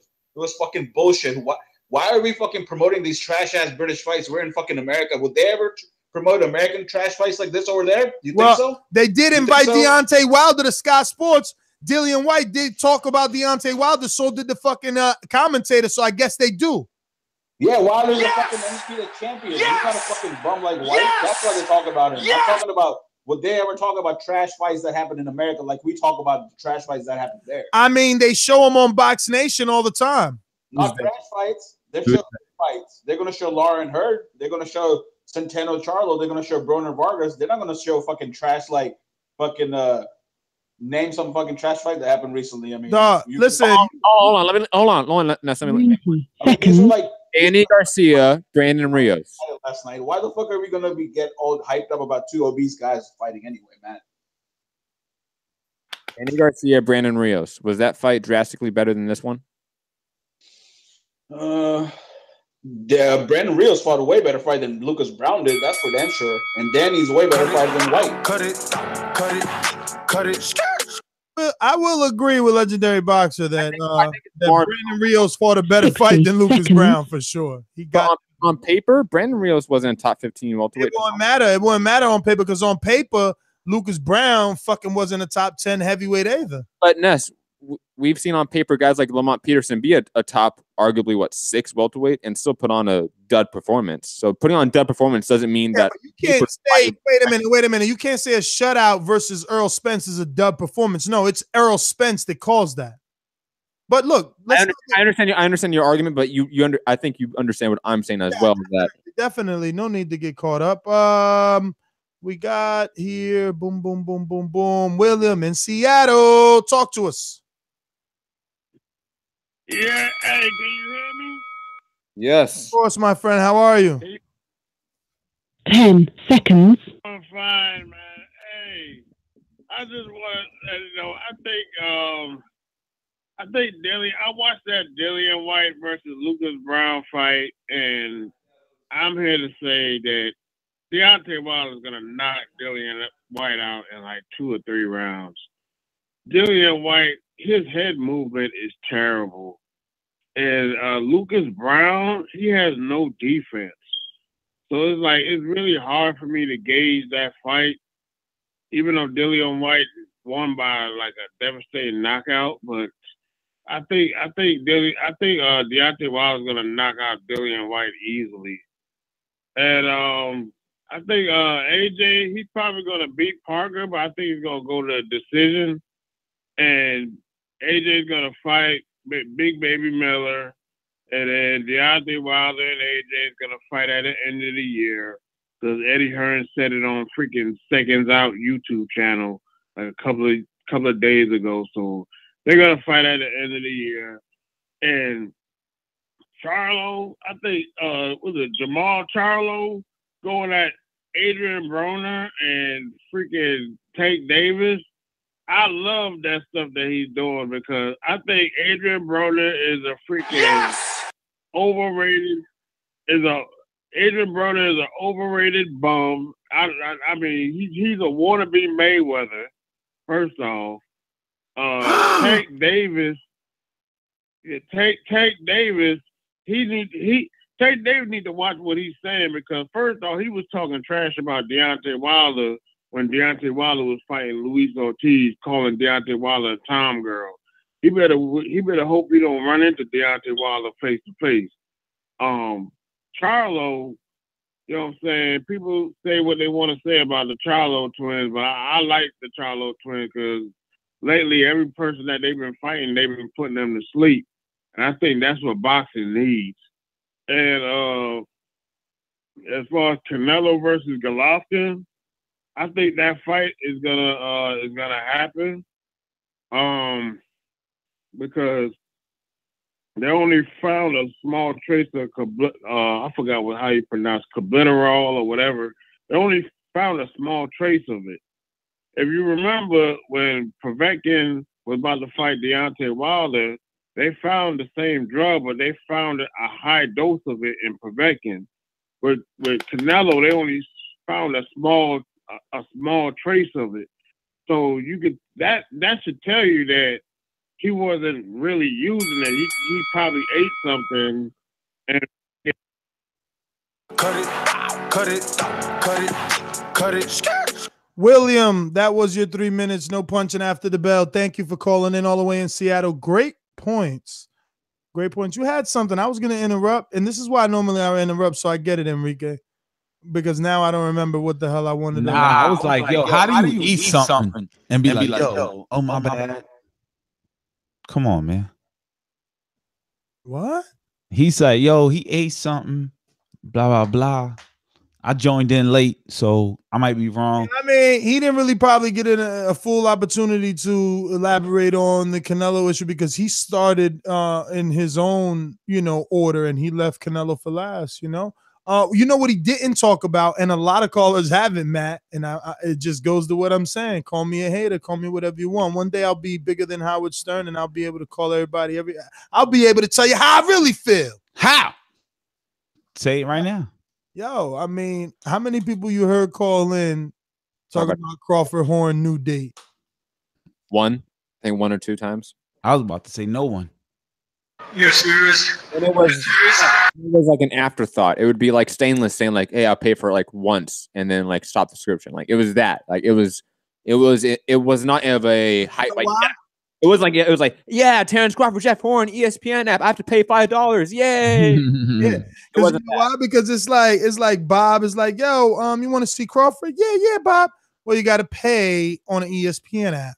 Ain't nobody got time for that. And Bob is like, get the fuck out of here. I ain't paid for shit. I paid for HBO already. Whoa. Why would Bob say, get the fuck out of here? I ain't paying for shit. I pay for HBO. I was talking about Bob the fan, not Bob Arum. What the fuck? I would also say that we didn't pay for Pacquiao horn. How you just making a new Bob? Bob the fan exists. No, you gonna make a new Bob just not to be wrong. Like, I want to talk about that Bob. Bob the fan exists. He's like, yo, fuck that. I ain't paying for shit. Yo, I gotta go to this message. Hold up. Message in the chat. MVP of what? He says Charlos have the Darrell brothers syndrome. Can they overcome it? Overcome what? What syndrome is that, family? Yeah, I don't know the Darrell syndrome. I know Charlos got their own thing going. And yo, they real tough, yo. Like they like hood, and they like, yo, man, fuck that. Ain't nobody fucking with that. And they step up. So Charlos, I like them for that. It sounded like a little preschool rap and shit. Well, I mean, I don't want to hear any preschoolers rapping like that, but that's where your skills at. He like, yo, but what I'm saying is like the Charlos, they ready for beef. You know what I'm saying? They not vegan. Nah, they ready for war. They ready for war. You know what I'm saying? Then they got physical with Hatley. That's what I'm saying. Like this shit could get crazy, but we ain't gonna go back into that. I like Charlos. I like what they bring to boxing. You just want to see some beef. I like Broner. I like Gervonta. All I'm saying, Matt, all I'm saying, because we all know Top Rank stole Camp Life from TBV. Oh, they did? Oh, they tried to. Point it out. I'm about to go there. But best believe that I'm patent pending Charlos being the bad boys of boxing. Because in 2 years, Showtime going to be doing all access to my bad boys of boxing. They're going to be having Mike Laurie in the back. But instead of Mike Laurie, we're going to Mike Jerry. Okay. Oh, okay, Mike. You making work nice and sweet. Jermall in South Florida, let's go. 1, 2, 3 times you're out. We're going to Ron on Skype. Talk to us. Yeah, what's up? I just kind of wanted to bring up the Mikey Garcia thing since everyone's talking about everything. I think Mikey's doing the 140 to possibly maybe move up to 147 because if he said he wanted to go down to 135, but he's not, and he's staying at 140, he's probably just trying to get acclimated to that weight, maybe to move up.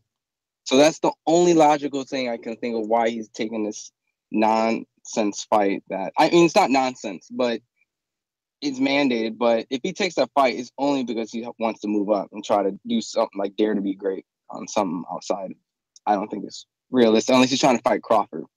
That's the only thing. If Crawford beats Horn, which is more likely going to happen, that's probably what he's going to eye. I don't think the Earl Spence is going to happen. If he does, it's too big of a fight, too big of a person. And I think he's just trying to aim maybe to Crawford. That would be a really good fight. Or, I don't know. Or he's just trying to stay there, try to get that weight, maybe try to make Lomachenko go up. Other than that, I don't know. That's just my call. Well, Ron, I hate to tell you, he probably won't get Lomachenko to go because Lomachenko told Pacquiao he couldn't go higher than 138, and that was Pacquiao in-house being offered to him. MVP of what says, where'd it go? He said something like, there it goes. Darrell brothers were hood too. 2 question marks, Matt. Maybe Anthony. Yeah, I was about to say Anthony, yeah, but Andre was never on that Charlo tip. Like Charlo's they seeking destroying dudes. And let's be honest, Andre Darrell always tried to be a very clean cut image sort of brand. He always he tried to be the Andre Ward. He tried to be that guy. Yeah. So I don't think that there's a real comparison there other than they are brothers. Yeah. Black. Yeah. Yeah. You know Anthony, right? You do not have to worry about the Wilder fight. That is a much easier fight technically than the Joseph Parker fight. Not saying this is dangerous, but that for me is the Parker fight is a tougher fight than Deontay Wilder. Are you up for the chest? Because I know you the best. Have you seen Joshua's eyes when he does it in half good? He goes, "Are you up for the test?" Because I know I'm the best. Make the date. Make the date. Make the date. Make the date. Yo, for a guy that needed to raise his profile, everyone in the UK is talking to him. From Adam Smith or Scott, Spencer Fearon, Eddie Hearn, Dillian White, Anthony Joshua. I mean, let's not forget this beautiful one. I'm Deontay Wilder, Alabama power, baby. WBC heavyweight champ of the world.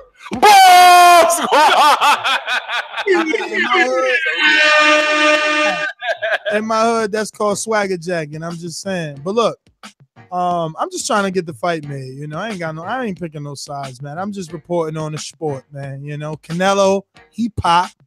I'm just letting my listeners know. You know, Dillian White, he popped off on Lucas Browne. Yo, how ironic was that? Dillian White ends up being black and Lucas Browne ends up being white. That shit was the fucking elephant in the room joke all night. I mean, Enrique, I'm sure, but he, you know. Yeah, definitely. Brown and white. That was the funniest shit ever. I was like, yo, how the white guy is brown and the black guy is white? Let's go. You know what I'm saying? How you gonna say let's go? And then Lucas Browne, yeah, you know, let's go. Josh, you know I'm coming for you. Yo, so anyway, final thoughts. Let me see. Final thoughts. I don't care what anybody said. Lucas Browne did look good. All right, because I didn't get to say that, right? Legendary Fighter said, oh, you fucking playing devil's advocate. Boxer. Yo, what? Legendary boxer. You said legendary fighter. All right, boxer, fighter, same shit. Yo, because he was like, nah, you always playing devil's advocate, Ness. You ain't got to do that. You ain't got to kiss up to the UK's ass. That's not, I don't call it that. I call it being realistic and logical, you know what I mean? And what I seen from Lucas Browne, no, I wasn't happy. But what I seen from Dillian White, I mean, I can't take away his double jab. I can't take away how straight it was and how well he used it. Now, someone can easily argue, yes, because of the level of opposition, how fat and out of shape Lucas Browne was. Very true. But we've seen Wilder in there with opposition that I'm sure any Wilder dictator can easily be like, nah, yo, Lucas Browne is the equivalent of Bermane Stiverne in the second fight. Or, you know, whatever, whoever they say is on this guy's resume. You know what I'm saying? That being said, we still see Wilder get wild in those wins, right or wrong, Matt? I mean, Dillian White, he stood pretty compact. He finished the fight with a tight left hook. You know what I mean? So for people to say that he looked like dog shit, I mean, and I know how legendary boxer is. You know, he's always going to be extra with it, but, you know, I think White looked good. Those are my final thoughts. Charlos, keep doing what you're doing, man. You know, just invite me to the camp. That's all I'm saying. Mikey, you doing what you're doing too. Don't listen to Matt. You know what I'm saying? I like Robert Easter, but, you know, come on. I really got to say. Who the fuck is that guy? And yo, I'm Terrence Crawford, Jeff Horn. I actually give a fuck about Jeff Horn and Terrence Crawford. I think Jeff Horn. When's the fight? I don't know. All right, then. I don't know, but it's buzzing. Yo, find me on Instagram and Twitter at NestGTO. Yo, so NestGTO anywhere, platform, Instagram. My thing is like this. My final thoughts. Mikey Garcia, question mark. You know, Dillian White, good, but doesn't stand out. You know what I'm saying? Clenbuterol, it exists. Yeah. What else? The views and the opinions of the people. Let me get that 250 before Casual finishes little outro. Yeah, you know what I'm saying? You can follow me on Instagram, Fight Talk. You can follow me on Twitter, TBV_casual_fan. I'm just so happy that there's a Joseph Parker video out right now. Camp Life, Joseph Parker. Yo, like I said, Mikey Garcia, question mark. Dillian White, yo, good, but does he stand out? Clenbuterol, it exists. Deontay Wilder, he exists. AJ versus Joseph Parker that exists. So, yo, Dillian White, fall back. Until then, yo, catch us next episode. Peace. Parker's gonna beat him. Yo, you fucking crazy, man. You sound insane. Do you realize that? You should be medicated. Of course. Oh, that was great. Shout out to the super chat. Ohio runs boxing. Stainless and B. Pauly. You guys are the super champs right now. Final thoughts. Canelo, the temporary suspension again. Temporary suspension. There's a hearing April 10th. Look out for a stream near you. It should be on YouTube probably. So I'm going to be watching it. We're probably going to do a media reaction show to whatever the news is, whether he is suspended, whether he is not. My official prediction, he's not going to be suspended. There's a reason this hearing is only 2 weeks before the fight. Because Nevada knows it's just for show. It's just for a PR stunt. I don't blame him. It's the game. Again, Dillian White, I thought, put on a great performance. I thought he put on one of the most memorable knockouts of the year so far. Highlight reel knockout. One of the knockout of the year contenders probably we're going to talk about in December. Whether he gets a Deontay Wilder fight is entirely determined on Anthony Joshua and the winner of his fight with Joseph Parker. Terrence Crawford, Jeff Horn, rescheduling. It is what it is. Shout out to that shitty idea to put it on a streaming app that costs $5. What else do we talk about? Jermall Charlo, man, getting into his shit.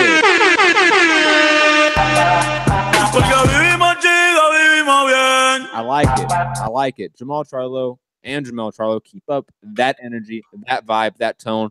That's the way to start him. And I know you might have some people telling you, hey, be cool, be better about your branding, but no, fuck that. This is boxing. This is prize fighting. Look at the biggest stars in the history of the sport. They have been universally hated at times. Ali, Tyson, Floyd Mayweather. The Rock, Hulk Hogan. They were not loved in their time. It's okay to not be loved. Get those M's, as Daniel Jacobs said. Collect that bag. So like I said, Maddie be good. Matt the Hipster Hunter. You can find me at Mixed Combat News on Twitter. Matt Hunter TVV on Instagram. Of course, Mixed Combat Radio is my MMA podcast. Mixed Combat Radio. You can find that on Patreon, SoundCloud, YouTube, iTunes, etc. And of course, patreon.com/ThaBoxingVoice for hours and hours and hours of extra boxing content. Peace. Matt from the super chat, B. Pauly, not Pauly B, or to be confused with Pauly D, the DJ. Undisputed super chat champ. Boy, hey Matt, hold it down. Y'all got a freestyle on that outro. Matt, you got a freestyle. I never heard a white boy rap except for M. Yo, what about MVP? Yo, they said they want of what? Cash you for life. Yes, indeed. Cash, they want you to spit them bars. Look at Pauly B. Hey, yo, spitting bars. You gonna get that far. You ain't getting life. You won't get a bar behind the jail. You ain't going to fail. You gonna fail. You better get that pretty fast for the beat, B. Hey, yo, drop that beat so I can rock. He's on that vodka Red Bull, man. Hey, we going to the AK-47. I'm Mike in a 9. Matthew Hunter, he got the rhymes. He gonna be there real in time. And then nobody. You straight sounding a little Ellis right there. Like you took it back to like the 80s on us. Yeah, I guess so, right? But yeah. So let me do the mumble rap. Mumble rap, you gonna be the flap. You ain't got the flap. I don't even know how to mumble rap. That's crazy. Matt. Yo, B. Pauly want to hear you freestyle. Let me see something. Go ahead, Matt. Yo. I need some of whatever Enrique has. Yo, go Matt. Go Matt. I'm too go hot. Matt. I'm go Matt. You scared? I'm not a rapper. I'm a podcaster. So. Okay. That works. My name is Matt, and I'll be killing them all on the civilian. Yo, I'm not a rapper. I'm a writer for myself and others. I say big verse, I'm only bigging up my brother. Big enough to do it. Yeah. You ain't know Enrique Church. He true it. What the he true it. Yo.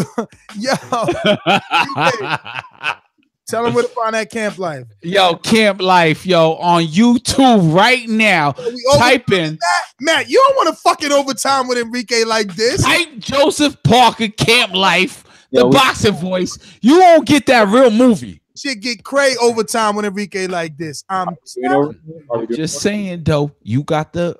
I mean, look, I don't know. It's on y'all. I always work. If Enrique didn't do it, I can't do a Camp Life. I'll be honest with you. I mean, not a Camp Life. I can't do it overtime. Ooh. Sad. Put the music on. Put the music on.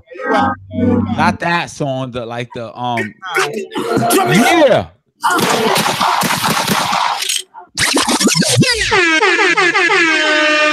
Yo, shout out to my man, my favorite rapper right now, the youngest rapper in charge, Tekashi 6ix9ine. Oh, y'all shooting, I'm ducking. Yo, you know what we ain't talk about? The HBO didn't buy the fucking Andrei Servadeyevchenko fight. They finally agreed to the terms and HBO doesn't buy the shit. Well, you know where you can catch that talk? On patreon.com/ThaBoxingVoice at standing 8 count. That's right. I set Matt up for that. That was like I did an assist right there so he could get that. Yeah. Patreon. He scored. That was behind the back pass. Like, yo, what about the other thing when Jim Lampley was like, yo, I'm gonna watch Dillian White from now on, but knowing that he's gonna get knocked out. You know what I actually like? What they was like, yo, it's possibly gonna be Anthony Joshua or Deontay Wilder fight, but more likely a Deontay Wilder fight. I was like, oh wow, they're promoting shit that we ain't gonna see on that channel. Yeah, but they were promoting the Dillian White is the guy to be watching for. You don't know about that, Ness. Deontay Wilder, Dillian White could be on HBO. I mean, again, we don't know if Deontay Wilder has a contract to Showtime. We don't know. We don't know. Good one, Matt. Yo, that's cray. Yo, we gotta do a donation show. Free smoke. Pass that smoke. Yo, all right, so pass that. I bet you sleep with the nightlight.